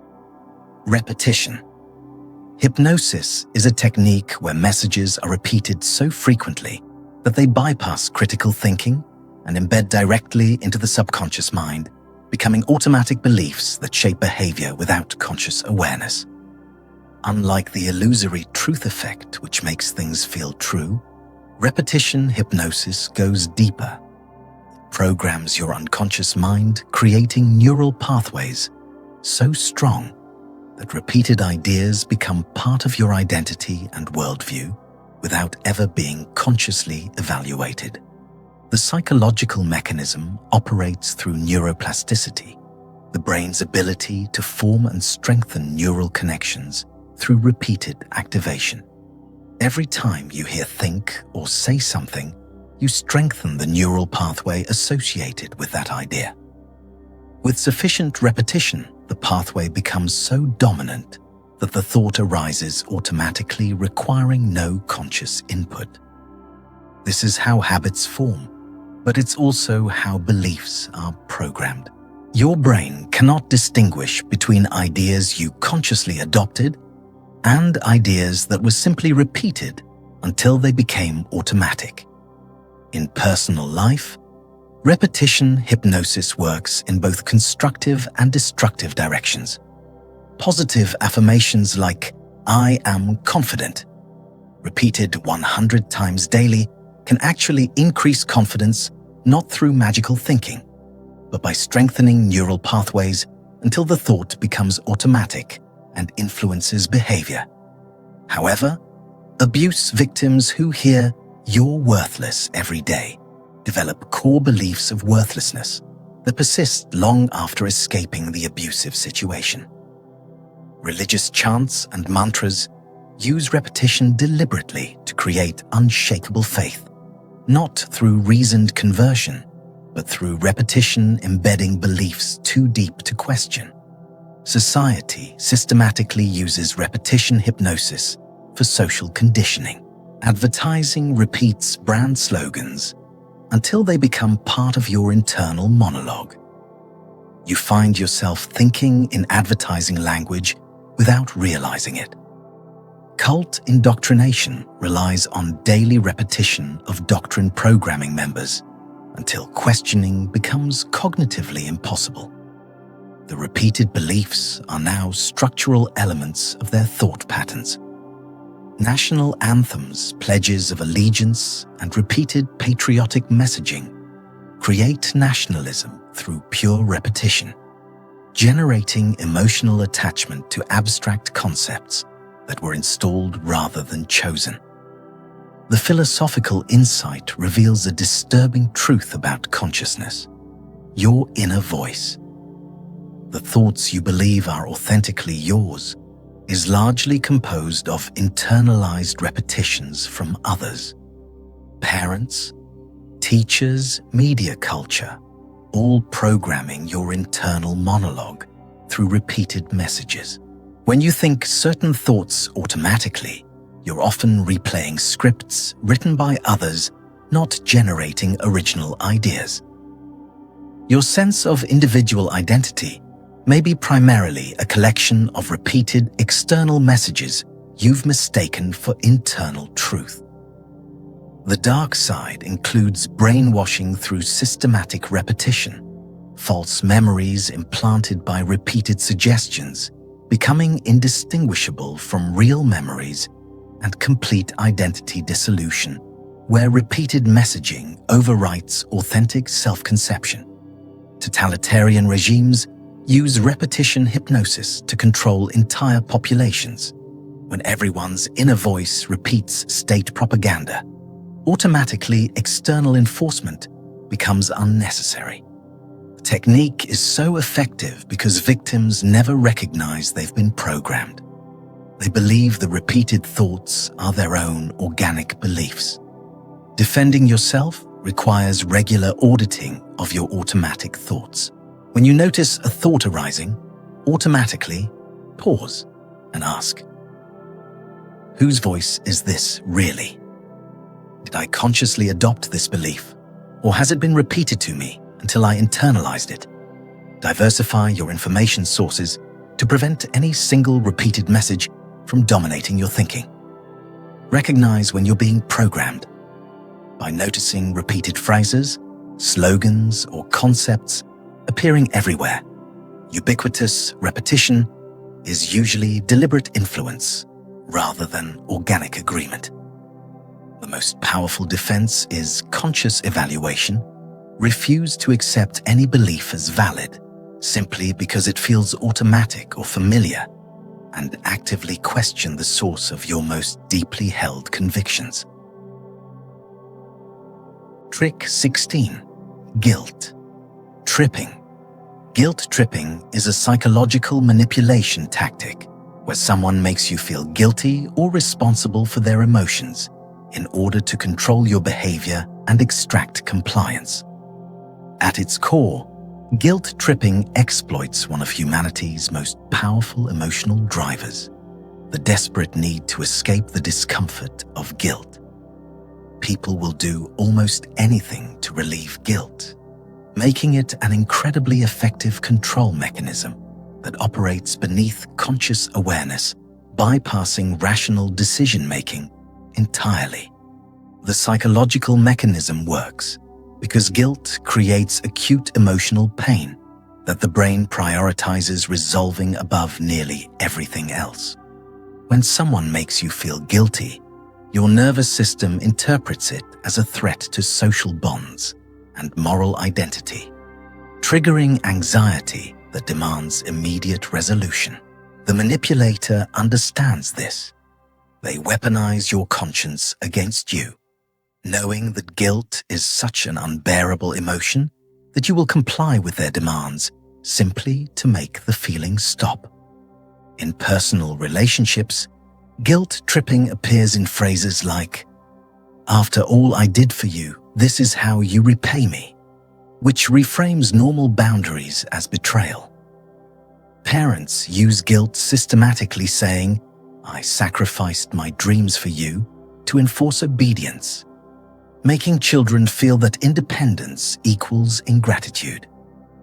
Romantic partners deploy conditional love statements like, "If you loved me, you would," transforming reasonable refusals into evidence of insufficient affection. The manipulation works because it hijacks genuine care and twists it into obligation. At societal scale, guilt tripping drives behavior across institutions. Charity advertisements display starving children to trigger donor guilt, making you feel personally responsible for suffering you didn't cause. Corporations weaponize family rhetoric. "We're a family here," to guilt employees into unpaid overtime, reframing exploitation as loyalty. Political messaging employs moral pressure. "If you don't vote X, you're complicit in," making abstention or disagreement equivalent to moral failure. These tactics succeed because they transform independent choice into moral test. The philosophical insight reveals guilt as the weapon of the powerless. It's used when someone cannot or will not make direct demands openly. Rather than asking clearly for what they want and accepting potential refusal, guilt trippers manipulate your emotions to make refusal feel morally impossible. This inverts the power dynamic. Instead of them requesting your help, you become responsible for their well-being, transforming their wants into your obligations through emotional sleight of hand. The dark side manifests as chronic guilt, leading to anxiety disorders and depression as victims internalize the message that their needs are inherently selfish. People-pleasing becomes automatic, eroding authentic selfhood until only the accommodating false self remains. Victims become trapped in obligations they never agreed to, serving others, not from genuine care, but from manufactured guilt that feels inescapable. Defending yourself requires clear boundary statements. "I understand you feel that way, but I'm not responsible for your emotions." Distinguish between real guilt from actual wrongdoing versus manipulated guilt. When you've done nothing wrong, only the former deserves response. Set boundaries without guilt by recognizing that disappointing others is not the same as harming them, and that your responsibility is to treat people with respect, not to meet their every expectation. Trick 17. Triangulation. Triangulation is a manipulation tactic where a person brings a third party into a conflict or relationship to create jealousy, competition, division, and ultimately control. Instead of addressing issues directly between two people, the manipulator deliberately involves others, sometimes real, sometimes fabricated, to destabilize relationships and maintain power through manufactured insecurity. This technique transforms dyadic relationships into unstable triangles where the manipulator occupies the powerful apex position. The psychological mechanism operates through induced insecurity that forces people to compete for approval, making them easier to control. When you believe others are being compared to you or judging you, anxiety spikes and rational evaluation shuts down. You stop questioning the manipulator's behavior and start desperately trying to prove your worth relative to the third party. The manipulator exploits this competitive instinct, knowing that insecure people seeking validation are far more compliant than secure people making independent judgments. In personal relationships, triangulation appears when a partner casually mentions an ex to make you jealous and insecure, positioning themselves as the prize being competed for. Parents compare siblings. Why can't you be more like your brother? Forcing children to compete for love rather than receiving it unconditionally. Friends invoke phantom others. Sarah thinks you're overreacting too, making you feel isolated and doubting your own perceptions, even when Sarah may have said nothing of the sort. At societal scale, triangulation is systematic. Workplace managers deliberately pit employees against each other, ensuring competition prevents collective organization or union formation. Political systems divide oppressed groups against each other. Racial, gender, generational divisions, so they compete for scraps, rather than uniting against power structures. Media creates false left-right dichotomies that distract from class warfare, turning horizontal conflicts between powerless groups into substitutes for vertical challenges to actual power. The philosophical insight reveals this as the oldest control tactic in human history. Divided people cannot unite against their oppressor. By fragmenting potential opposition into competing factions, power maintains itself with minimal effort. The brilliance of triangulation is that victims do the controller's work for them, fighting each other instead of the source of their manipulation. The dark side destroys relationships permanently. Siblings develop lifelong hatred toward each other, while the manipulative parent escapes accountability. Victims experience constant anxiety, always wondering, am I being compared? Which prevents authentic connection. No safe alliances can form because everyone is a potential competitor, isolating individuals within webs of manufactured rivalry. Defending yourself requires insisting on direct communication only. I'll talk to them directly, not through you. Refuse to engage with indirect drama or third-party reporting. Recognize the divide and conquer pattern when it emerges, understanding that anyone trying to position themselves as mediator between you and others may actually be the source of conflict they claim to resolve. Trick 18. Framing manipulation. Framing manipulation is a psychological technique where the same facts are presented in different ways to dramatically shape perception, emotional response, and decision-making. This tactic exploits a fundamental truth about human cognition. We don't process raw objective data. We process framed stories.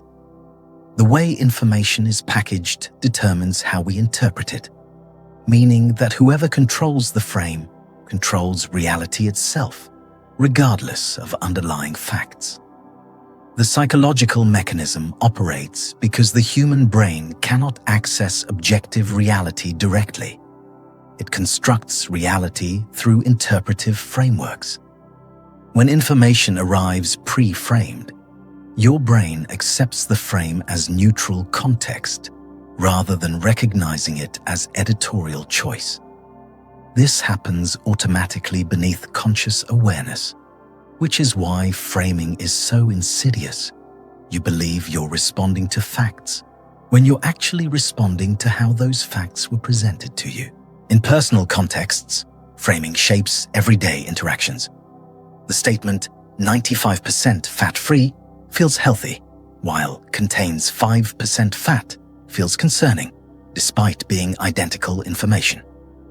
A partner saying, "I need space," frames their withdrawal as self-care, while "you're clingy" frames the same situation as "you're failing." The facts haven't changed, only the spin. Job descriptions advertise opportunity for growth when they mean unpaid overtime, reframing exploitation as benefit. At societal scale, framing manipulation becomes political and corporate strategy. The same policy is called death tax by opponents and estate tax by supporters, with the frame determining public opinion more than the policy itself. War deaths are collateral damage rather than killed civilians, sanitizing atrocity through linguistic reframing. Corporate right-sizing sounds rational and measured compared to mass layoffs, though the human cost is identical. The philosophical implication is profound. Reality is not objective. Reality is whoever controls the frame. The same event viewed through different frames becomes completely different realities for different observers. This means truth is not discovered, but constructed through framing choices. And power is the ability to make your frame the dominant one that others accept as neutral reality. The dark side manifests as Orwellian language control, where the words available to describe reality shape what thoughts are possible.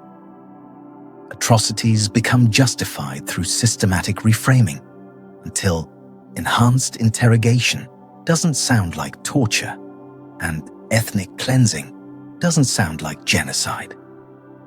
Truth becomes infinitely malleable when framing can transform any fact into its opposite through presentation alone.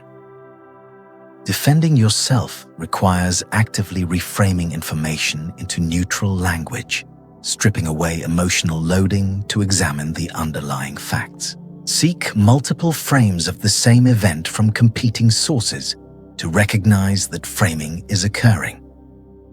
Most critically ask, what are they not saying? Because the most powerful framing happens through omission. The frame determines not just how information is presented, but what information is presented at all. Trick 19. Priming.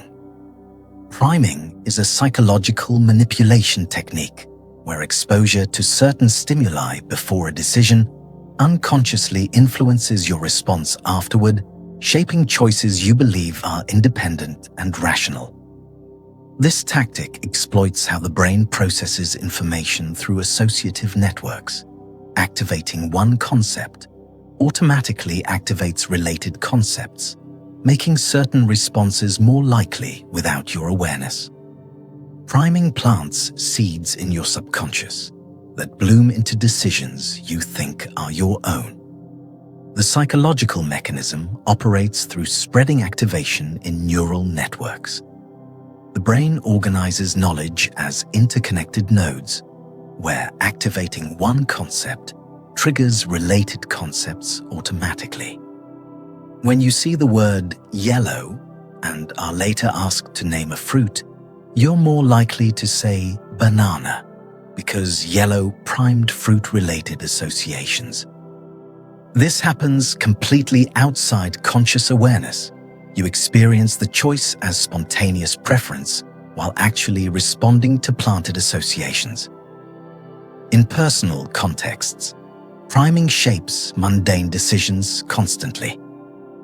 Luxury stores play classical music, priming associations with sophistication that make expensive purchases feel appropriate. Before asking a favor, manipulators say, "You're so generous," priming you to act consistently with that identity, rather than evaluating the request independently. Even colors prime behavior. Seeing red increases urgency and impulsivity, which is why clearance sales use red signage. At societal scale, priming is fundamental to advertising and political strategy. Advertisements plant associations months before purchase decisions. So when you need a product, one brand feels right for reasons you can't articulate. Political campaigns repeat crime and danger before elections, priming fear-based voting patterns. Retail environments use red and yellow color schemes because they prime hunger, increasing impulse purchases in grocery stores and restaurants. The philosophical insight is disturbing. Free will may be largely illusory, as your choices were planted by others through environmental priming you never consciously noticed. You believe you're expressing authentic preferences, but those preferences were programmed through calculated exposure to priming stimuli. Your sense of independent decision-making may be nothing more than executing scripts written by marketers, politicians, and manipulators. The dark side includes subliminal manipulation, operating entirely beneath conscious detection decisions that feel deeply personal but were actually programmed through systematic priming and the gradual erosion of authentic preferences. Until no uninfluenced choices remain, your entire psychology becomes responsive to external priming rather than internal values. Defending yourself requires noticing what you were exposed to immediately before making decisions. Delay significant choices to allow priming effects to fade. Immediate decisions maximize priming influence, while delayed decisions restore independent evaluation. Most critically, when you feel sudden desire for something, ask yourself, why do I suddenly want this? And trace whether recent exposures may have planted the desire rather than it arising organically from your needs. Trick 20. The contrast principle. The contrast principle is a cognitive bias where your brain judges things by comparison to what came before rather than by absolute value-making perception entirely relative to context. This principle exploits a fundamental limitation of human cognition. The brain is poor at absolute judgment, but excellent at relative comparison. Manipulators exploit this by controlling what you see. First, knowing that the contrast will determine how you evaluate everything that follows. The psychological mechanism operates because the brain conserves energy by using reference points, rather than evaluating each stimulus independently. When you place one hand in cold water and another in hot water, then both in lukewarm water, one hand feels hot while the other feels cold. The identical temperature produces opposite sensations based purely on contrast. This same relativity applies to every judgment: price attractiveness, job quality, relationship, satisfaction. All are evaluated relative to recent comparisons rather than objective standards. In personal contexts, contrast shapes your perception of people and situations constantly. If you date someone cruel first, a merely adequate person seems like a saint purely by comparison. You mistake better than terrible for actually good. After a toxic job, a mediocre job feels amazing despite offering poor conditions that you would have rejected before the toxic experience established a new baseline. Your standards aren't absolute. They're perpetually recalibrated by whatever you experienced most recently. At societal scale, contrast manipulation is standard practice. Real estate agents show terrible houses, first making ordinary houses seem impressive. By comparison, the contrast manufactures perceived value that has nothing to do with the house's actual worth. Salary negotiations deploy anchoring through contrast. Asking for $200,000 makes $150,000 seem reasonable even when market rate is $100,000. The comparison blinds you to objective underpayment. Political strategy positions. Extreme candidates to make actually bad moderate candidates seem appealing through pure contrast effect. The philosophical insight reveals that happiness is not about achieving objective goods, but about managing expectations through comparison. The same circumstances produce misery or contentment, depending entirely on what you're comparing them to. This means your emotional experience of life is largely constructed through comparison framing, rather than reflecting objective reality. A comfortable life feels insufficient when compared to wealth, but feels abundant when compared to poverty. The dark side manifests as accepting abuse because it's better than the last relationship, using past trauma as justification for tolerating present mistreatment. Standards lower progressively over time as each bad experience resets the baseline downward, creating a ratchet effect where you accept less and less. Eventually, you never experience truly good treatment because you lack the reference point. You only know gradations of bad. Defending yourself requires judging each option independently on absolute merit rather than in relation to alternatives. Ask yourself, would I choose this if I hadn't seen the other option first, to eliminate contrast bias? Most critically establish personal standards based on your needs and values, rather than relative comparisons. Know what you require from relationships, jobs, and situations, regardless of what you've experienced before. Trick 21. False flattery.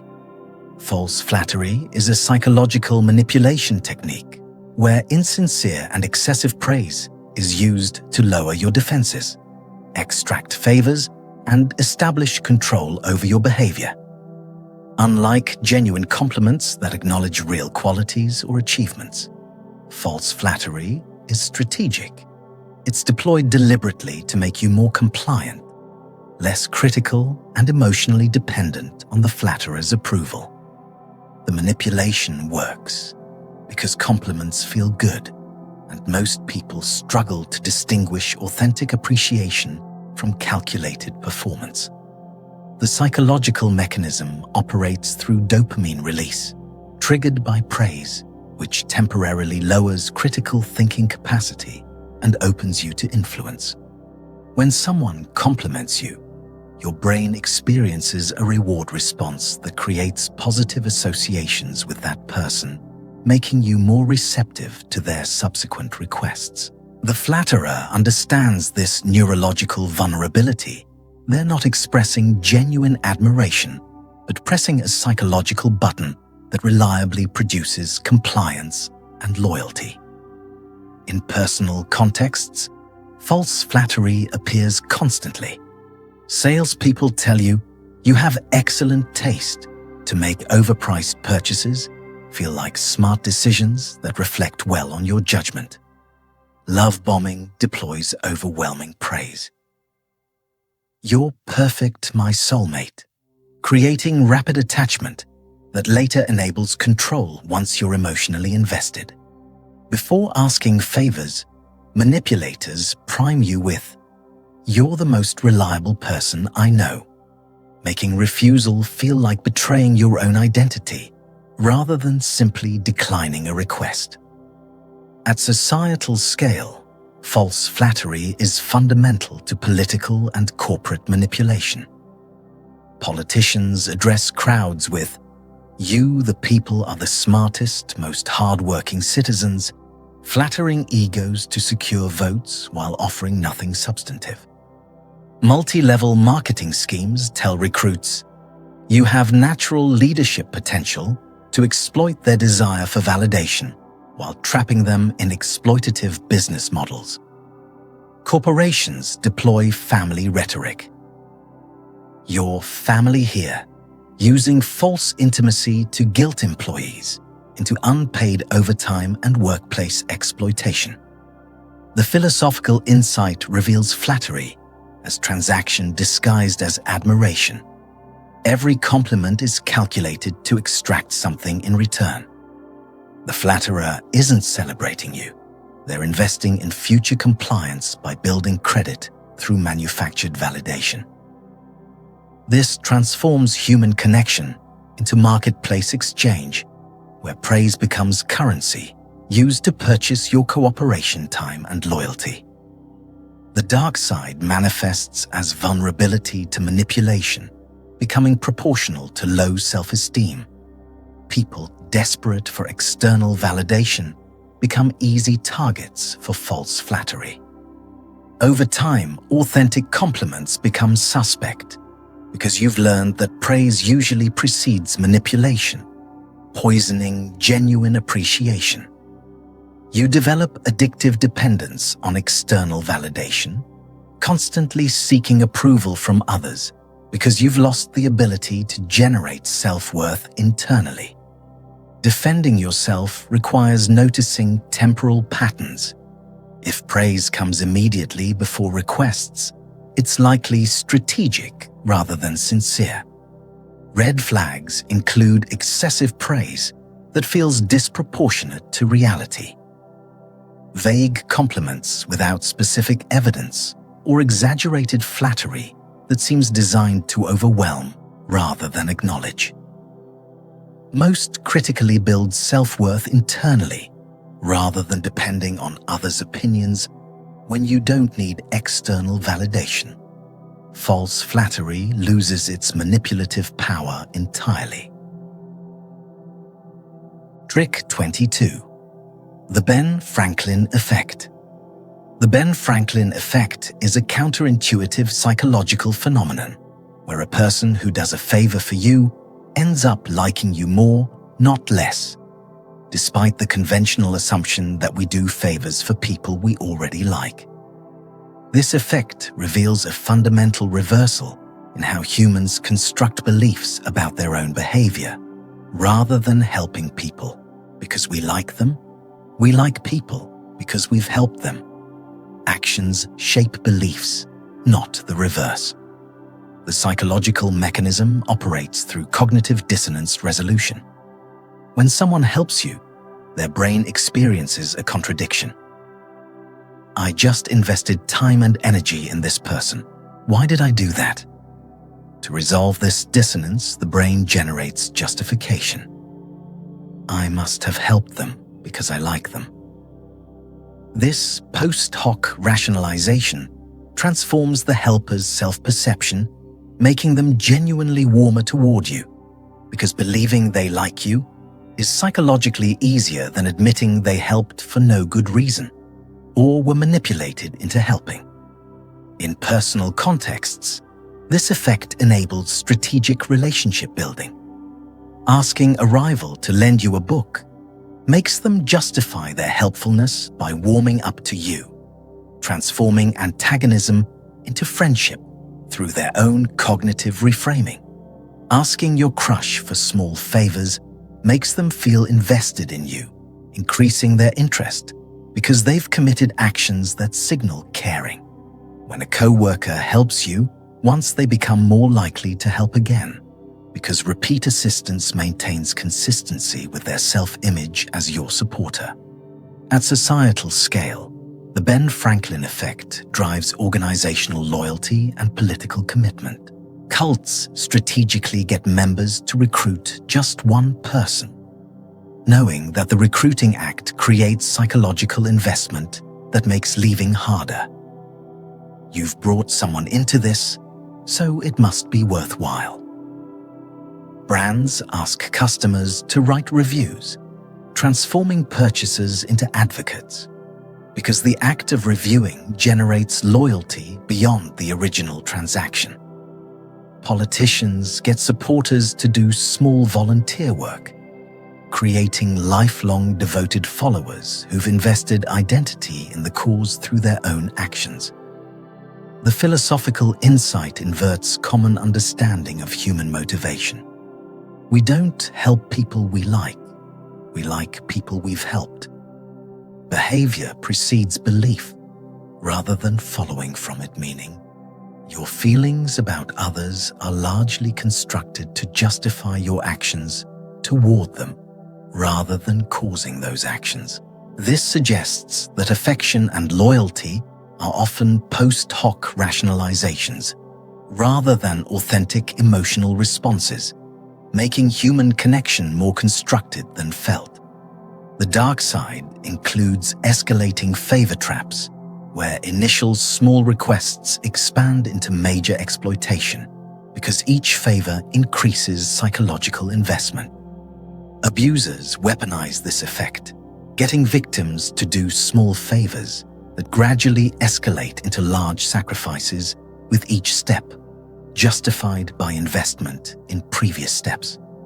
Victims experience guilt from sunk costs, feeling they must continue because they've already given so much. The investment itself becomes the reason to invest further. Defending yourself requires noticing patterns of progressively increasing requests that exploit prior compliance. Recognize that doing someone a favor creates no obligation for future favors. Each request deserves independent evaluation regardless of past assistance. Most critically maintain the right to say no at any point in a relationship, regardless of previous help you've provided. Past favors are gifts, not contracts binding you to endless future service. Trick 23. Negative reinforcement. Negative reinforcement is a psychological conditioning technique where removing an unpleasant stimulus strengthens the behavior that preceded the removal, creating powerful learned patterns through pain avoidance rather than reward seeking. Unlike punishment, which adds something unpleasant, negative reinforcement takes away discomfort, making relief itself the reward that drives behavior. This mechanism is particularly insidious because people often don't recognize they're being conditioned. They simply feel grateful when pain stops, not realizing the pain was manufactured to control them. The psychological mechanism operates because relief from pain is a more powerful motivator than equivalent pleasure. The brain prioritizes escaping discomfort over pursuing reward. When you perform a behavior and pain immediately disappears, your nervous system connects that behavior to relief, making you far more likely to repeat it. Manipulators create the initial discomfort deliberately knowing that providing relief afterward will condition you to comply reflexively to avoid experiencing that discomfort again. In personal relationships, negative reinforcement shapes behavior systematically. A partner gives you the silent treatment until you comply with their demands, then suddenly becomes communicative. You've been conditioned through pain removal to submit. Parents nag relentlessly until you complete chores, then the nagging stops. The behavior was reinforced, not by reward, but by cessation of punishment. Even addiction operates this way. Anxiety triggers alcohol use. Alcohol temporarily eliminates anxiety, reinforcing drinking behavior through negative reinforcement rather than positive pleasure. At societal scale, negative reinforcement enables workplace exploitation and authoritarian compliance. Bosses overload employees with impossible workloads. Then, when workers do unpaid overtime, pressure temporarily lifts. The relief reinforces overwork as the path to reduced stress, though the boss manufactured both the pressure and the relief.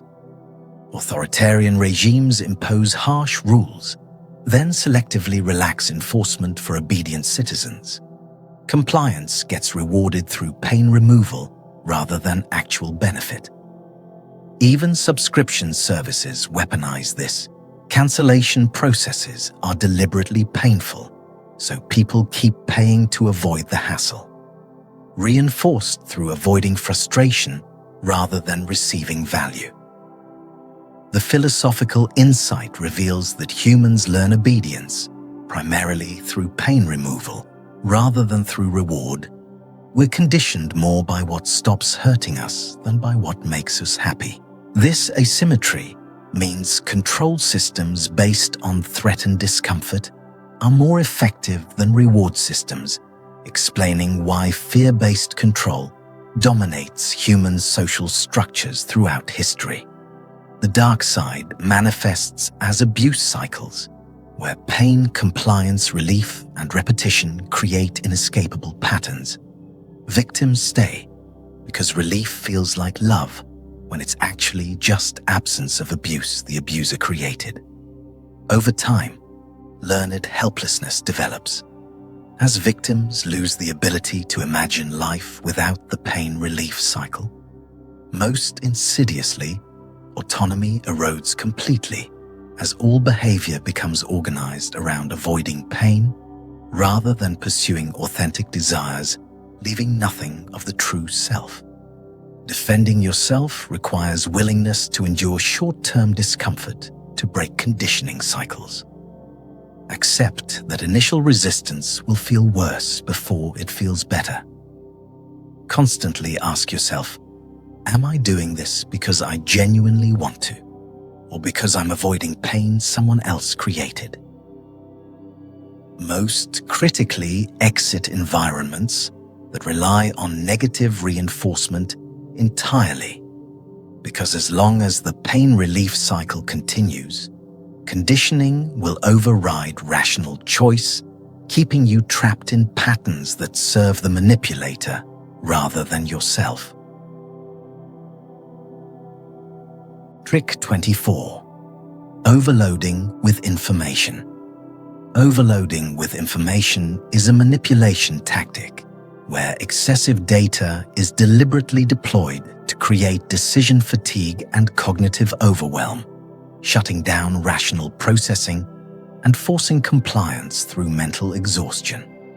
When your brain is bombarded with more information than it can process, critical thinking collapses, and you default to authority figures' emotional responses, or simply accepting whatever requires the least cognitive effort.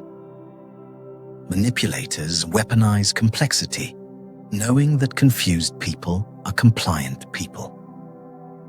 The psychological mechanism operates through cognitive overload.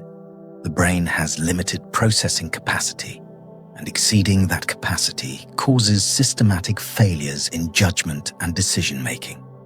When information exceeds your ability to analyze it, your prefrontal cortex essentially gives up on careful evaluation and relies on heuristics, emotional shortcuts, or external authority.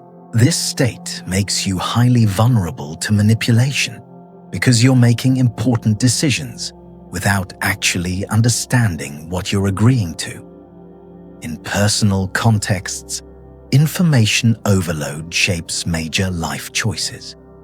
Dense contracts filled with legal jargon ensure you sign without truly reading or comprehending the terms, binding yourself to agreements you don't understand. During arguments, partners deploy rapid-fire accusations that come too fast to address, logically overwhelming your ability to respond and making you accept blame just to end the onslaught. Doctors sometimes use medical jargon that obscures rather than clarifies, making you blindly accept treatments because explaining takes more energy than deciding. At societal scale, information overload is systematic. Terms and conditions for digital services run dozens of pages of technical language that 99% of users never read yet. Clicking "Agree" binds you legally to provisions you're unaware of. Media floods citizens with information volume that creates apathy rather than engagement. People stop questioning anything because there's too much to process. The legal system becomes so complex that only wealthy people who can afford expert navigation can access justice, while everyone else is overwhelmed into submission. The philosophical insight is dark. The information age is actually the obfuscation age. More data produces less truth, because excessive information buries important facts in noise. Knowledge becomes a weapon of the powerful who can afford to process complexity, while everyone else drowns in data. They cannot pass, making the information-rich world paradoxically less transparent than previous eras of information scarcity. The dark side includes crucial life decisions made without understanding mortgages, marriages, medical treatments, legal agreements, all signed in states of cognitive overload. Analysis paralysis sets in when every choice is so complicated that decision-making itself becomes impossible. Most insidiously, elites deliberately gatekeep knowledge through complexity, ensuring that important information is technically public, but practically inaccessible to ordinary people who lack the resources to process it. Defending yourself requires ruthless simplification when facing overwhelming information. Demand, what is the one thing I need to know? Strip complexity down to core issues, refusing to engage with unnecessary detail designed to confuse. Insist that others explain things in plain language. If they cannot or will not simplify, they're likely hiding something within complexity. Most critically recognize that deliberately complicated presentation is itself a red flag, signaling that someone benefits from your confusion and wants to prevent your understanding. Trick 25. The fear, then relief trick. The fear, then relief trick is a psychological manipulation tactic where intense fear or anxiety is deliberately induced, then suddenly removed, creating a moment of vulnerability during the relief phase, when you're highly suggestible and likely to comply with requests you would normally refuse. This technique exploits the neurological reality that during the relief moment, your prefrontal cortex, responsible for critical thinking, remains offline even as emotional intensity decreases, leaving you in a state of lowered defenses that manipulators exploit ruthlessly. The psychological mechanism operates through the stress response and its aftermath. When fear activates your amygdala, hijacks executive function, shutting down careful reasoning in favor of survival responses. When the threat suddenly disappears, you experience intense relief. But rational thinking doesn't immediately return. There's a window where you feel emotionally vulnerable and grateful, making you far more likely to accept suggestions or comply with requests from whoever provided the relief, even if they created the fear in the first place. In personal relationships, this pattern shapes interactions constantly. A partner texts, "We need to talk," triggering anxiety about relationship problems. Then when you connect, they say, "Just wanted to say I love you." The relief makes you vulnerable, which is when they ask you to do something you'd normally resist. Doctors sometimes say, "Your test results are concerning," creating fear. Then, it's a false alarm, but let's discuss preventive treatments, using relief vulnerability to upsell unnecessary procedures while your critical thinking is compromised. At societal scale, fear then relief drives compliance systematically. Scammers call claiming, "Your account has been hacked," creating panic, then offer immediate solution, "Pay now to fix it," exploiting the relief moment when you're desperate to resolve the fear they manufactured. Police interrogations use aggressive intimidation followed by the kind cop routine, making suspects feel so relieved by kindness after fear that they confess even when innocent. News media creates crisis narratives, followed immediately by advertisements for products that solve the manufactured fear conditioning consumption through emotional manipulation. The philosophical insight reveals fear-based control as the core mechanism of authoritarianism. Governments create threats, real or imagined, then position themselves as protectors, making citizens grateful for protection from dangers the authorities themselves generated or exaggerated.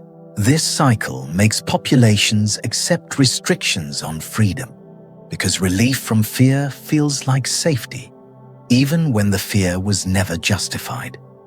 The dark side manifests as post-traumatic stress, developing from repeated fear cycles where the nervous system becomes hypervigilant and exhausted from constant threat relief oscillation.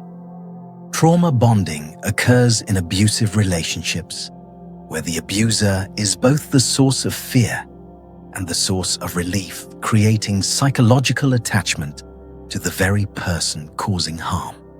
At societal scale, populations kept in constant low-level fear become maximally compliant, too emotionally exhausted to resist authority, and too grateful for moments of relief to question whether the fear was necessary. Defending yourself requires pausing when you feel relief after intense fear, recognizing that relief itself is a vulnerable state being exploited. Question whether the fear you just experienced was real and proportionate or manufactured and exaggerated for manipulation purposes. Most critically refuse to make important decisions during the relief moment. Insist on time to return to baseline emotional state before committing to anything, because decisions made during relief are not rational choices, but emotional reactions to manipulated states. Trick 26. Reverse psychology. Reverse psychology is a manipulation technique where someone suggests the opposite of what they actually want, deliberately triggering psychological reactance. The human impulse to assert freedom by rebelling against perceived control. This tactic exploits a fundamental aspect of human psychology. We instinctively resist feeling controlled. And when we sense someone is trying to influence us, we often do the opposite to prove our autonomy. Manipulators weaponize this reflex, making their actual desired outcome appear to be the rebellious choice. The psychological mechanism operates through reactance theory. When people feel their freedom is threatened, they experience psychological arousal that motivates them to reassert independence. The brain interprets suggestions as potential control, triggering automatic opposition to preserve autonomy. Reverse psychology manipulators understand this, so they frame their true desire as the thing they're discouraging you from doing, knowing that your instinct to prove independence will drive you directly toward their actual goal, while you believe you're defying them.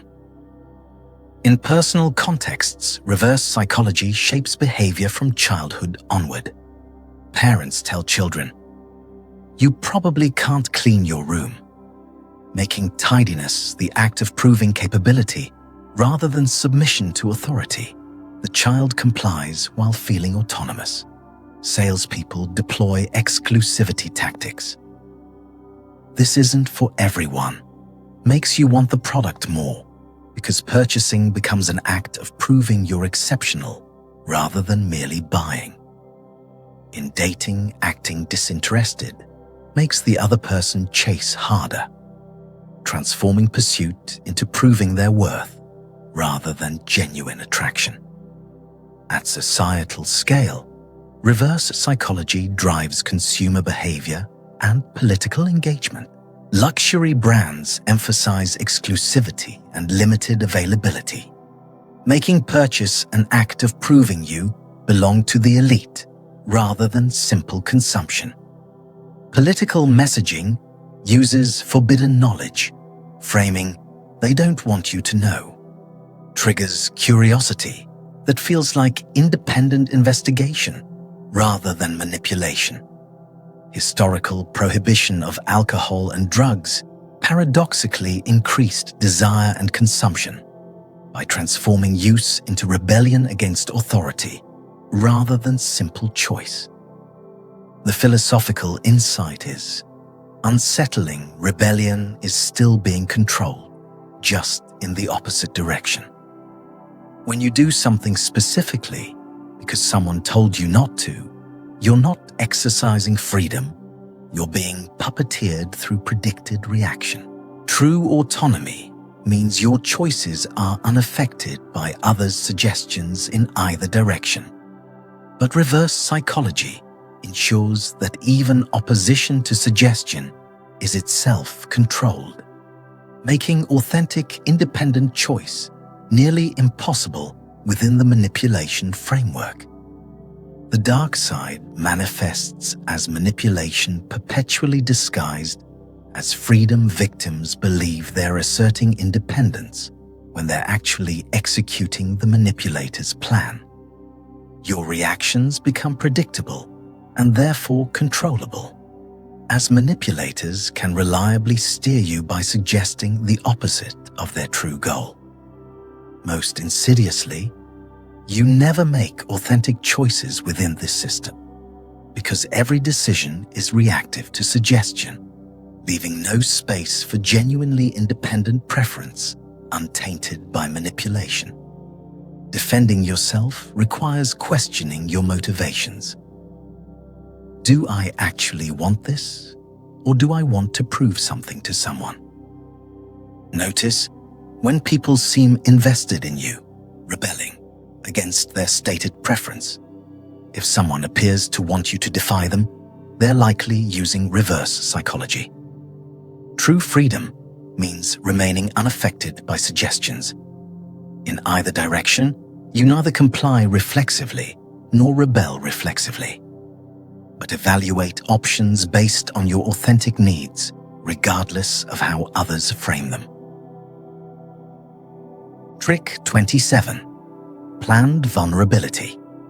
Planned vulnerability is a manipulation tactic where someone strategically shares weaknesses, struggles, or personal pain to gain trust, lower your defenses, and create a sense of obligation. Unlike genuine vulnerability that develops naturally in trusted relationships, planned vulnerability is calculated disclosure deployed deliberately to accelerate intimacy, artificially making you feel specially trusted while actually setting a trap. The manipulation works because vulnerability triggers both reciprocity, you feel compelled to share equally, and empathy that makes you feel responsible for supporting someone who trusted you. The psychological mechanism operates through the reciprocity principle combined with emotional bonding shortcuts. When someone shares something deeply personal, you instinctively feel they've given you a gift of trust that must be reciprocated, creating perceived debt. Simultaneously, knowing someone's pain creates false intimacy.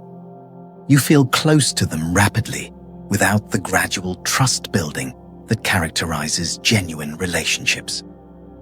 Manipulators exploit both dynamics, using calculated disclosure to create bonds that serve their interests, while making you feel uniquely special for being chosen as their confidant. In personal contexts, planned vulnerability accelerates attachment dangerously. On a first date, someone trauma dumps their painful history, creating false intimacy that makes you feel you've known them forever and must protect them. This rapid bonding enables future control. Co-workers share that they're struggling, triggering your help and compassion, then exploit your assistance for their benefit while giving nothing back.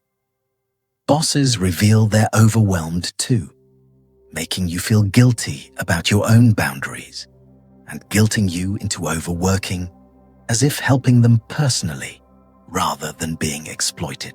At societal scale, planned vulnerability is strategic influence.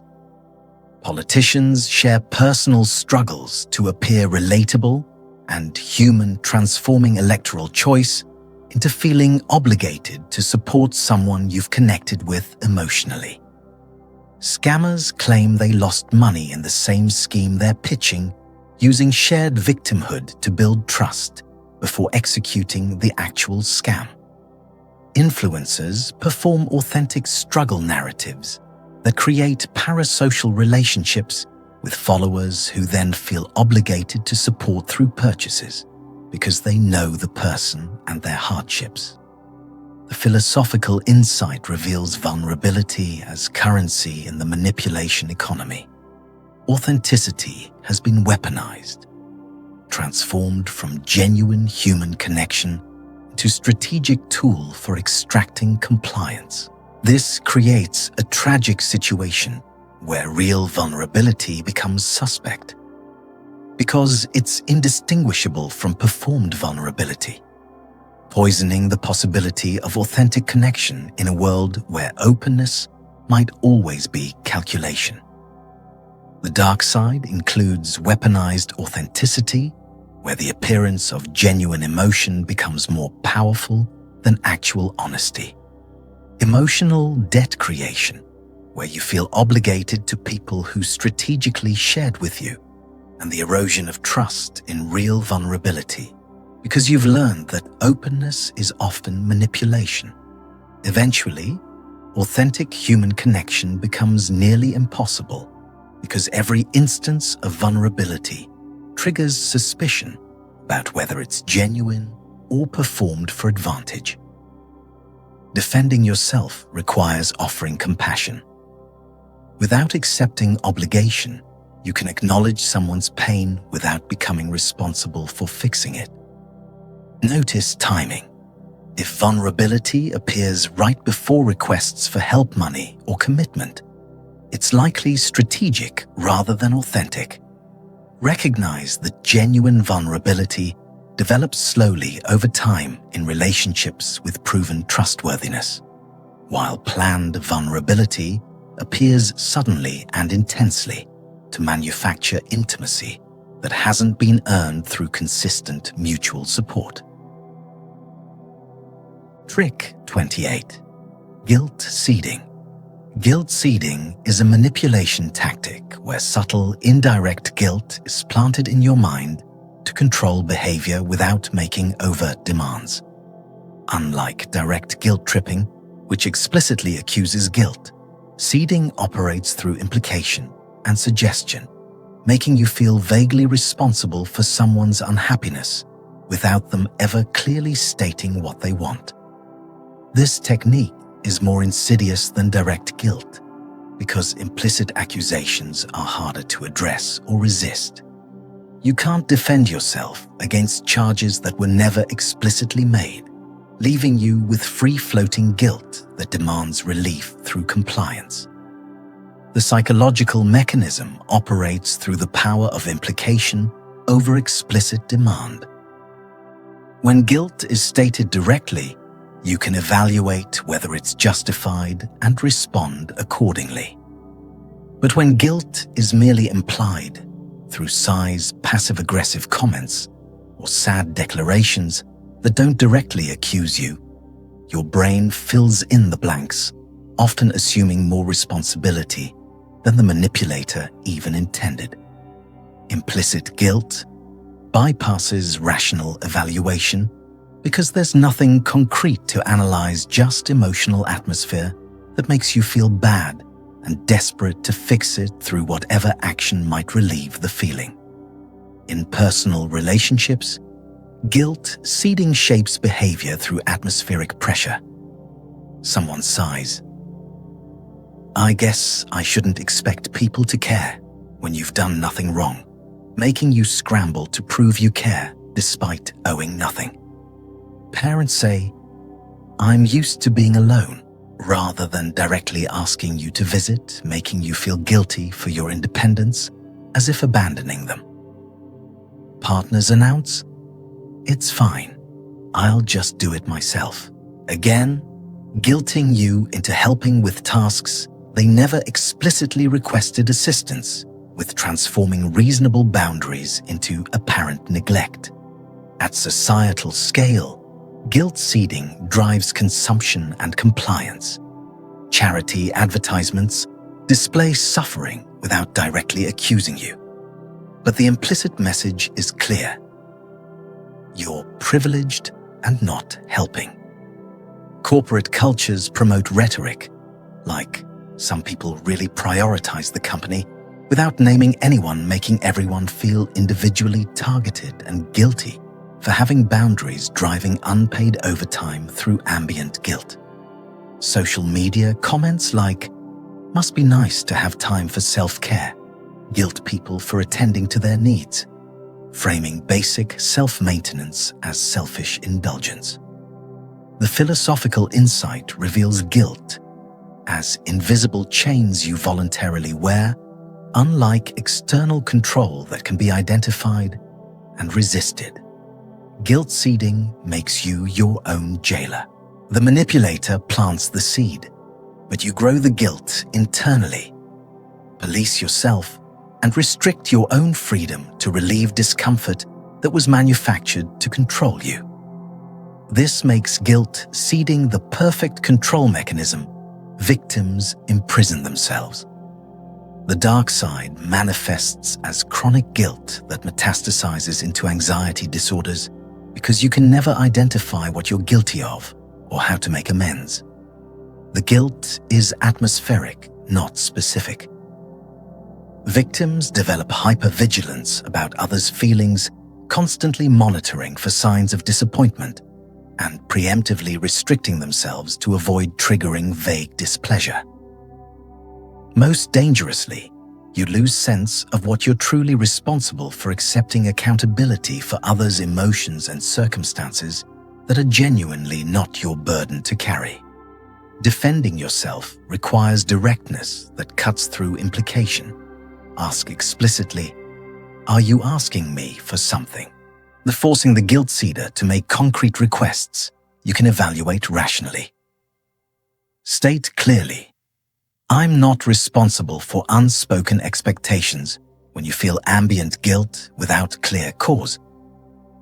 If guilt seeding repeats as pattern, call it out directly. "It seems like you're trying to make me feel guilty," rather than asking directly for what you need. Naming the tactic often stops it, because its power depends on operating beneath explicit awareness.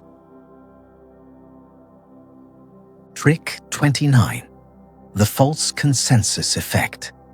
The false consensus effect is a manipulation tactic where someone makes you believe that a particular opinion or behavior represents the majority view when it actually doesn't, creating social pressure to conform to what you're told is normal or widely accepted.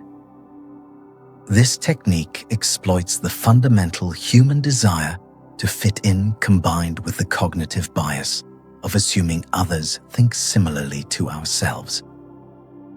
When manipulators convince you that everyone agrees with them, dissenting becomes psychologically difficult because it feels like opposing universal consensus rather than just one person's opinion. The psychological mechanism operates through the human need for social belonging and our tendency to use others' behavior as information about correct choices. When you believe most people think or act a certain way, conforming feels safe and reasonable, while dissenting feels risky and deviant. Manipulators exploit this by fabricating consensus, knowing that false majority backing makes their position seem objectively correct rather than merely their preference, and that you're far more likely to comply when you believe everyone else already has. In personal relationships, false consensus isolates and controls. Abusive partners claim everyone thinks you're crazy, when nobody has said that, making you doubt your own perceptions and feel socially isolated. Salespeople assert most people buy the premium version without any actual data, using manufactured majority behavior to make the expensive options seem like the obvious default. Parents deploy family comparison. All your cousins are married, creating pressure through false uniformity that makes your different choices seem aberrant rather than simply different. At societal scale, false consensus shapes mass behavior and suppresses dissent. Advertising claims 9 out of 10 people prefer wars, with statistics that are fabricated or meaningless, creating bandwagon effects based on invented popularity. Political rhetoric invokes the silent majority supports, without evidence, making opposition feel like tiny minority rather than potentially significant or even actual majority. Social media algorithms show you primarily agreement with your views, creating false impression that everyone thinks like you do. Or if you're shown opposing views, that everyone disagrees with you, both distorting reality to manipulate behavior. The philosophical insight is crucial: majority opinion does not equal truth or rightness. History demonstrates repeatedly that consensus has supported slavery, believed the earth was flat, burned witches, and committed genocides. Popular agreement proves nothing about validity. Yet humans instinctively treat majority as proxy for correctness, making false consensus a devastatingly effective manipulation tool that hijacks social instincts to override individual judgment and moral reasoning. The dark side manifests as dissent being suppressed through manufactured isolation. When you believe you're the only one who disagrees, speaking up feels impossibly difficult, even when many others secretly share your view. Groupthink enables atrocities because individuals assume everyone else agrees with harmful actions, when actually many are just conforming to perceived consensus that doesn't exist. Most tragically, you lose your individual moral compass, outsourcing ethical judgment to what you believe others think, rather than evaluating right and wrong independently. Defending yourself requires demanding specificity. When someone claims, "Everyone thinks something," ask, "Everyone meaning who exactly? Show me actual data." Verify claims independently through diverse sources rather than accepting consensus assertions at face value. Most critically maintain your position, even if majority genuinely disagrees. "Even if everyone believes this, I don't agree," separates truth from popularity, preserving independent judgment against social pressure, whether real or manufactured. Trick 30. Forced commitment. Forced commitment is a manipulation tactic where you're pressured into making premature commitments that trap you through consistency, bias into escalating obligations you never intended to accept. This technique exploits the psychological principle that once people commit to something, internal pressure to remain consistent with that commitment makes them accept increasingly unreasonable demands, rather than admit their initial commitment was a mistake. Manipulators rush you into small commitments, knowing they can leverage consistency pressure to expand those commitments far beyond what you would have agreed to originally. The psychological mechanism operates through cognitive dissonance and the commitment consistency principle.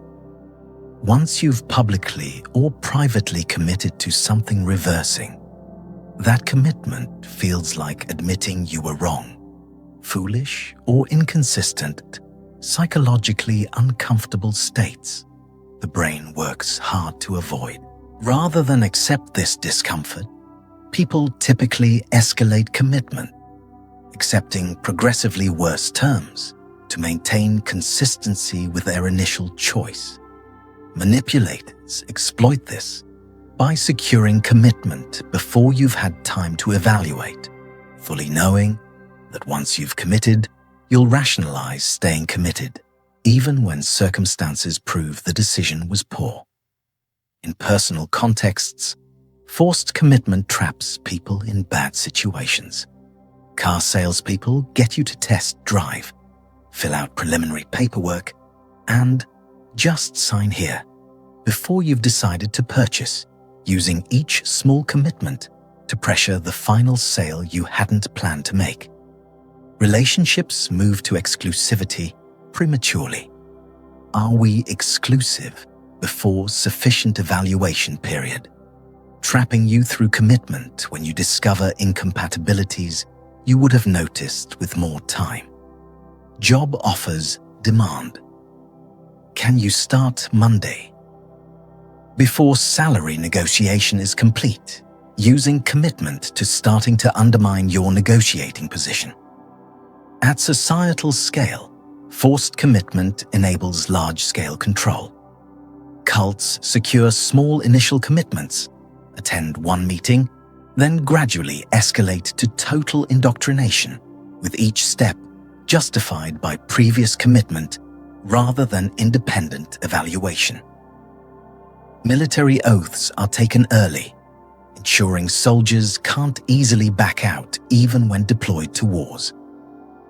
They come to oppose the commitment was secured before full understanding of implications.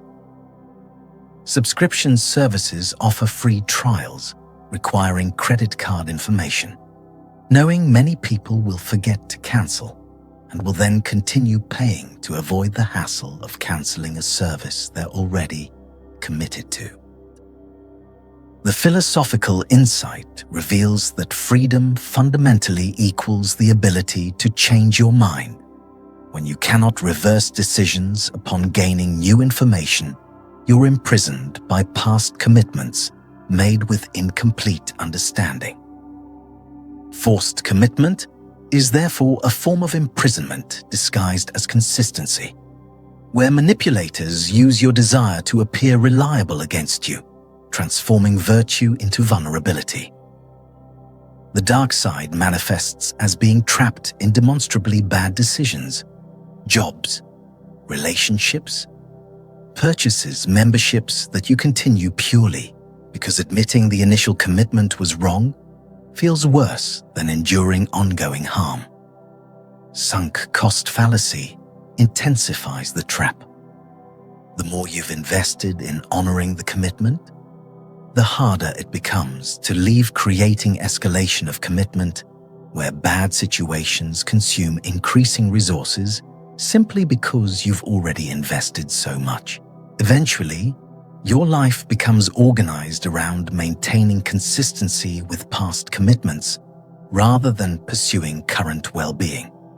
Defending yourself requires asserting that genuine opportunities allow time for considered decision-making.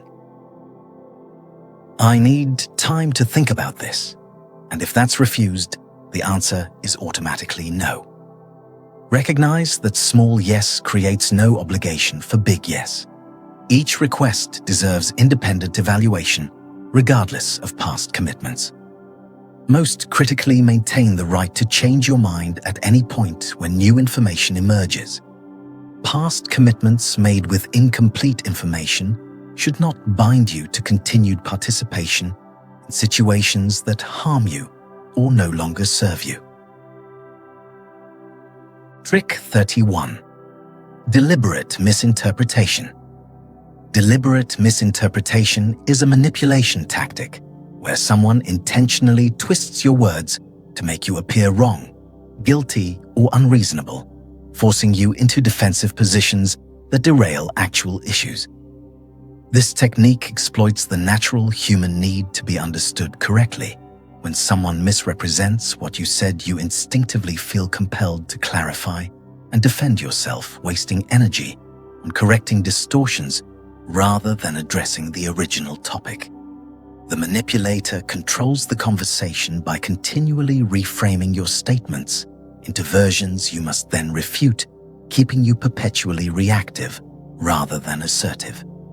The psychological mechanism operates through the frustration and confusion created when your words are deliberately distorted. Your brain experiences cognitive dissonance when someone claims you said something you didn't, triggering urgent need to restore accurate understanding.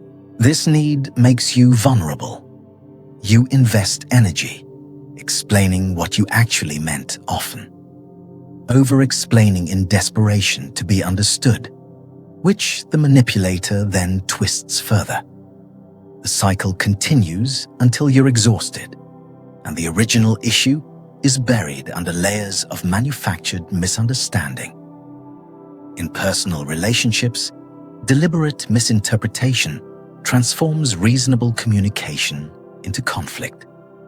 You say, "I need space," and they respond, "So you don't love me," twisting a boundary into an accusation of insufficient affection. You express, "I'm tired," and hear, "You never want to spend time with me," reframing fatigue as rejection.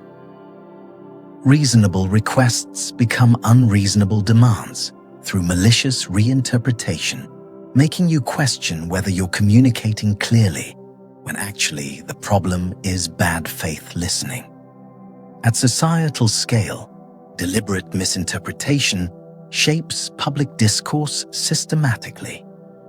Political opponents quote each other out of context, stripping away nuance to manufacture outrage from statements that were reasonable in full context.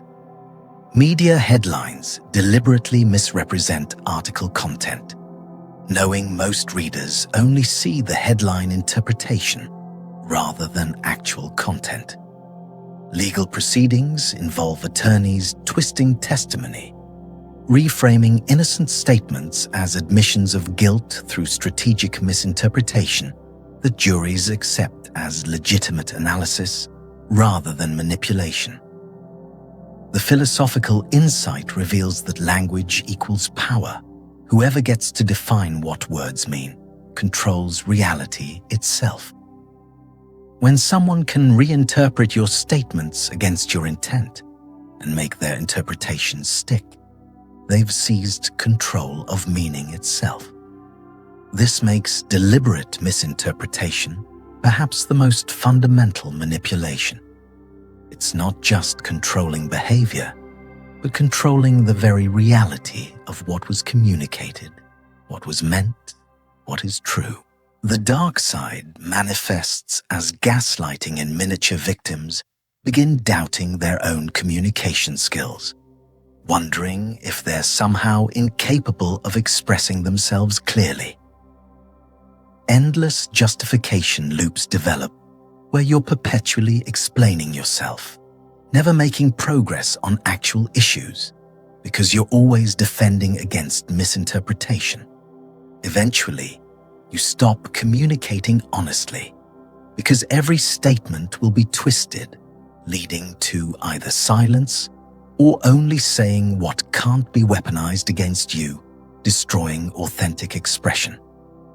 Defending yourself requires stating clearly, "That's not what I said," and clarifying once without over-explaining.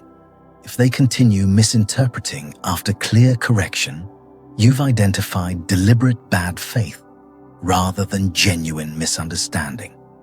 Recognize patterns. If someone consistently twists your words, they're doing it deliberately as manipulation tactic, not accidentally misunderstanding. Most critically, walk away from bad faith interpretation. You cannot win arguments with people who refuse to acknowledge what you actually said, and engaging further only empowers their manipulation through your continued participation. Trick 32. Confession triggers. Confession triggers are psychological manipulation tactics where someone pressures or tricks you into revealing information or admitting guilt through manufactured urgency that exploits your need to relieve uncomfortable tension. This technique weaponizes the psychological discomfort of guilt and fear, creating situations where confession feels like the only path to relief, even when you've done nothing wrong, or when confession serves the manipulator's interests rather than truth or justice. The power lies in transforming silence from a right into something that feels unbearable. The psychological mechanism operates through the acute discomfort of guilt and fear, which create urgent pressure to resolve tension through disclosure. When someone implies they already know something, or that confession will bring relief, your nervous system interprets the situation as threat that confession might neutralize. This pressure bypasses rational evaluation. You confess to escape emotional distress, rather than because confession serves your interests. The manipulator manufactures emotional states where confession feels necessary for psychological relief, regardless of whether you actually did anything requiring admission. In personal relationships, confession triggers extract information and establish control. A partner demands, "I already know, just tell me," when they actually don't know anything. They're fishing, hoping your fear will produce confession of something they suspected but couldn't confirm. Parents ask groups of children, "Who's going to confess?" when nobody has necessarily done anything wrong, using ambient guilt to extract admissions. Interrogation tactics promise, "It'll be easier if you cooperate," making false confessions seem preferable to continued pressure even when you're innocent. At societal scale, confession triggers enable wrongful convictions and information theft. Police interrogators claim, "We have evidence," when bluffing, pressuring innocent suspects into confessing to crimes they didn't commit, because the implied certainty of conviction makes confession seem like damage control rather than admission. Scammers trigger confession. Through suspicious activity detected on your account, please confirm these details. The fear makes you reveal information to disprove the false accusation. Workplace investigations hint, "We've been hearing things," with deliberate vagueness making everyone feel suspected and scrambling to confess anything that might be relevant. The philosophical insight is stark innocence doesn't protect you. Silence does. The legal principle of right to remain silent exists precisely because innocent people confess under pressure. When confession brings relief from manufactured pressure, rather than emerging from genuine guilt or desire for accountability, the confession serves manipulation rather than truth. This means confession cannot be trusted as evidence when extracted through pressure. Yet systems continue treating pressured confession as reliable, enabling systematic injustice. The dark side includes false confessions, leading to wrongful convictions that destroy innocent lives, oversharing of private information that gets weaponized against you later, and permanent records of admissions that were actually coerced responses to psychological pressure rather than acknowledgements of actual wrongdoing. Once confession exists, it's nearly impossible to retract. The act of confessing becomes evidence regardless of the circumstances that produced it. Defending yourself requires turning questions back on accusers. What exactly are you referring to? Forces them to show their evidence before you reveal anything. Refuse to fill uncomfortable silences. silence is not evidence of guilt, and letting pressure build without responding often reveals that the interrogator has nothing. Most critically recognize that if you haven't done anything wrong, you have nothing to confess. Maintain that position regardless of pressure, because once you start explaining or admitting even tangentially related things, you've given the manipulator material to work with. Trick 33. Pacing and leading. Pacing and leading is a manipulation technique where someone first mirrors your emotional state, beliefs, or concerns to build rapport and trust the pacing phase, then gradually guides you toward conclusions or actions you wouldn't have reached independently the leading phase. This tactic exploits the psychological reality that trust established through matching makes subsequent guidance feel like natural continuation of agreement rather than external manipulation. The technique is particularly insidious because the transition from genuine alignment to directive steering happens so gradually you rarely notice you're being led. The psychological mechanism operates through rapport creation followed by trust exploitation. When someone accurately reflects your experience, matching your frustration, validating your concerns, speaking your language, your brain interprets this as a signal that they understand you and share your perspective. This creates trust and openness that makes you receptive to their subsequent suggestions. The manipulator uses genuine pacing to build credit, then spends that credit, leading you toward outcomes that serve their interests while feeling like natural extensions of your own thinking. In personal contexts, pacing and leading shapes decisions through false alignment.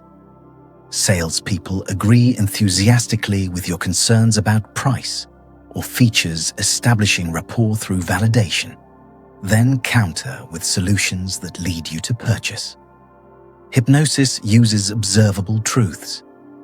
You're sitting comfortably in this chair to pace current reality, then introduces suggestions. And as you relax deeper, you may begin to feel lighter that lead toward desired states. Friends match your complaints and frustrations, building connection, then introduce their agenda once you're emotionally aligned and receptive. At societal scale, pacing and leading is fundamental political and therapeutic technique. Political speeches begin by acknowledging audience frustrations. I understand you're angry about the economy, pacing current emotional state, then pivot to directives. That's why you should vote for me, leading toward desired action disguised as solution to the feelings just validated. Therapy legitimately uses this, matching clients' emotional state builds therapeutic alliance, then guiding toward insights. Though ethical therapy leads toward clients' well-being, while manipulation leads toward manipulators' benefit.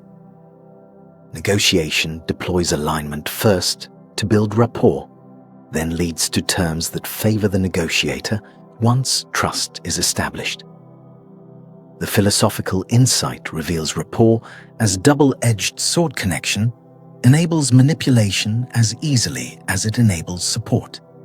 The same mechanism that allows genuine helping through understanding can be weaponized to steer people toward outcomes they wouldn't choose independently.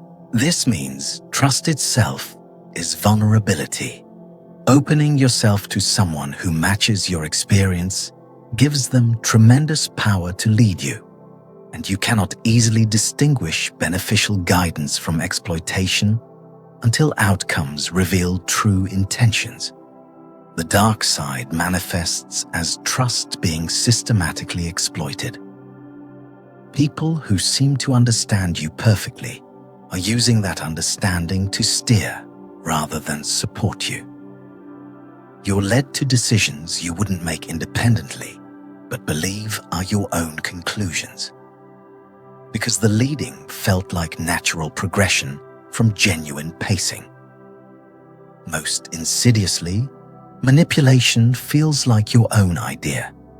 You believe you decided independently when actually you were guided step by step through carefully constructed rapport toward predetermined outcomes.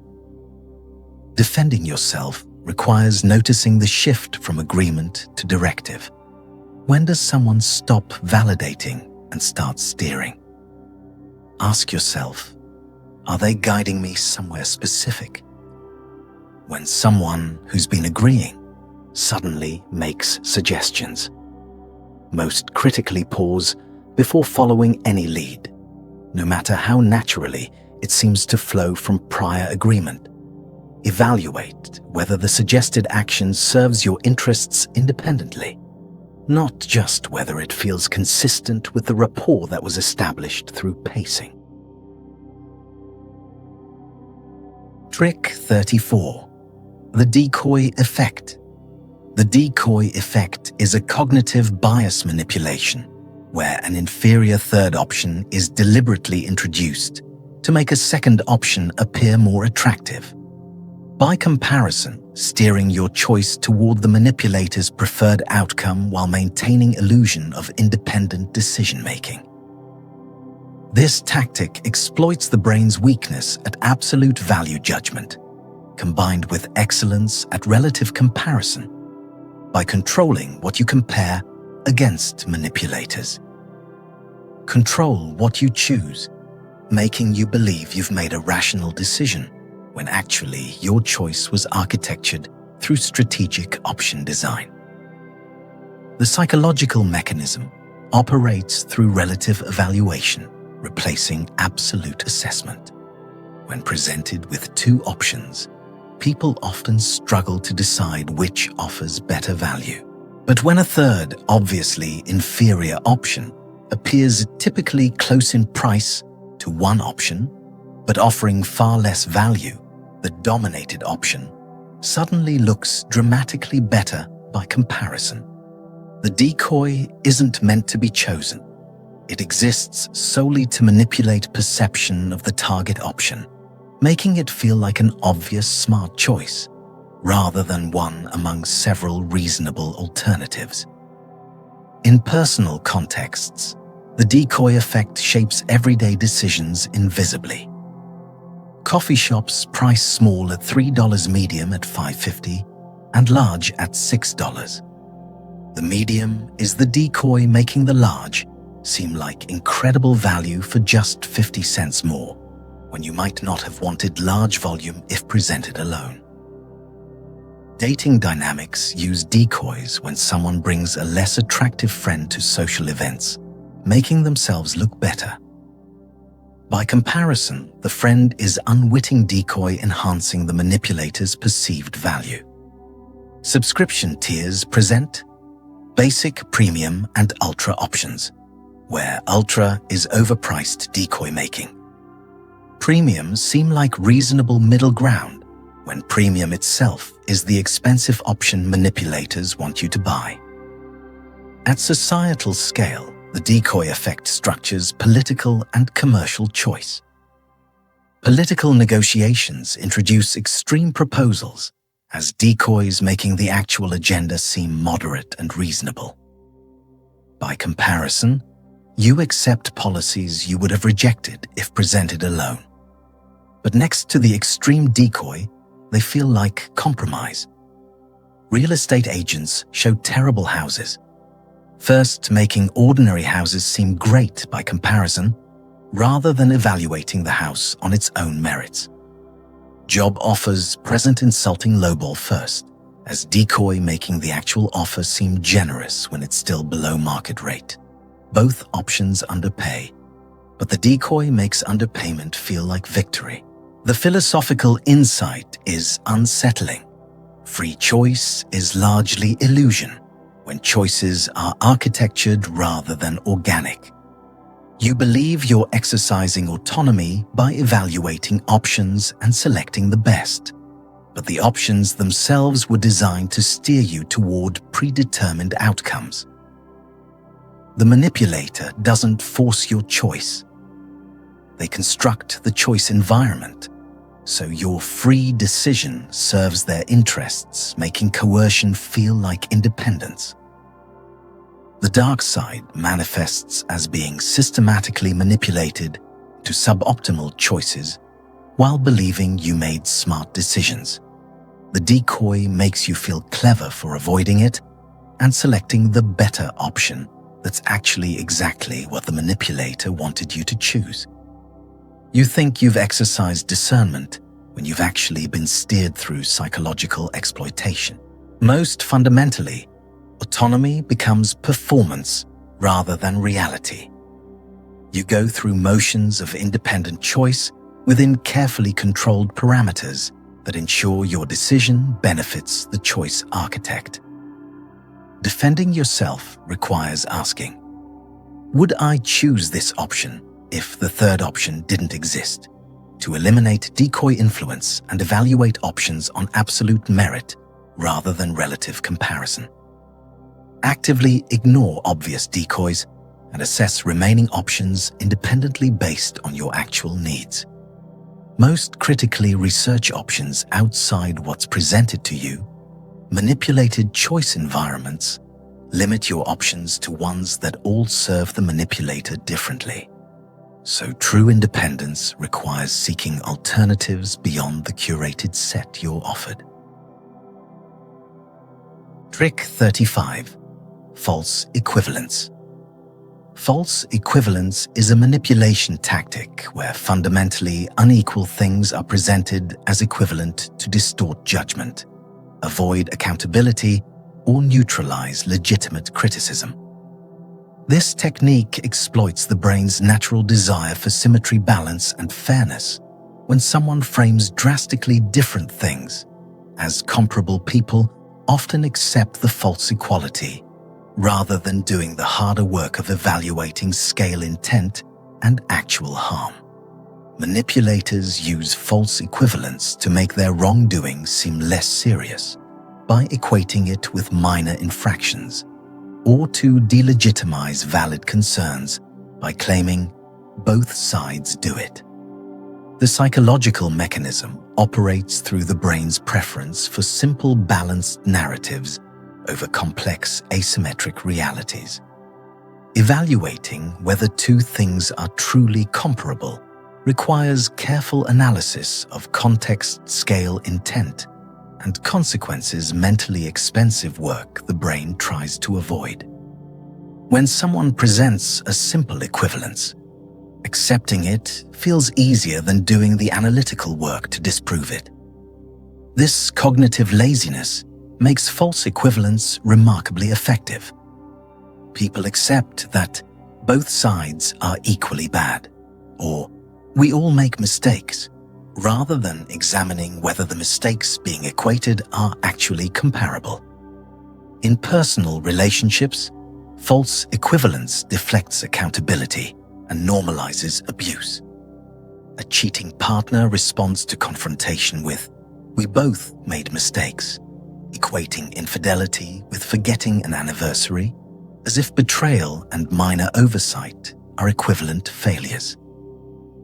Friends defend chronic lateness by noting, "You were late once too," equating your single 5-minute delay with their habitual 3-hour tardiness, as if frequency and degree don't matter.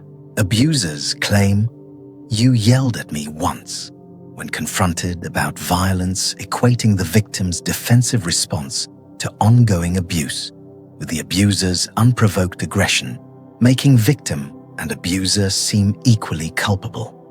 At societal scale, false equivalence shapes political discourse and enables injustice. Political rhetoric claims both sides have extremists, while ignoring massive differences in scale harm and institutional power, equating fringe elements with mainstream violence to neutralize criticism. Media presents climate scientists and deniers as if both deserve equal credibility, creating false balance that suggests the question is unsettled when scientific consensus is overwhelming. Corporate defenders argue everyone cuts corners to normalize illegal negligence, equating standard efficiency measures with criminal misconduct, as if they're just points on a continuum rather than fundamentally different categories. The philosophical insight reveals both sides, rhetoric as the tool of oppressors to neutralize opposition, when victims and perpetrators are framed as equally flawed. Criticism loses force and change becomes impossible. False equivalence is how power maintains itself by insisting that all challenges to power are just the other side of power's own behavior. Legitimate grievances are reframed as partisan conflict rather than justice confronting injustice. This makes false equivalence perhaps the most politically consequential manipulation technique. The dark side manifests as atrocities becoming normalized through comparison to minor wrongs, victims being blamed equally with their abusers, because both contributed to the conflict, and truth becoming merely matter of perspective rather than objective reality with verifiable facts. When everything is equivalent, nothing is truly wrong. Moral clarity dissolves into relativism that serves whoever has power to define the terms of equivalence. Defending yourself requires asking rigorously, are these things equal in scale, intent, and harm, rather than accepting surface similarity as equivalence? Reject false symmetry when your gut tells you one thing is clearly worse than another. Trust that moral clarity and insist on it against attempts to blur distinctions. Most critically recognize that some things are objectively worse than others, regardless of whether imperfect comparison can be drawn. Infidelity is worse than forgetting an anniversary. Systematic violence is worse than isolated incidents. And genocide is worse than property damage, even though all involve harm. Preserving ability to make moral distinctions requires refusing false equivalences that collapse meaningful differences into artificial balance.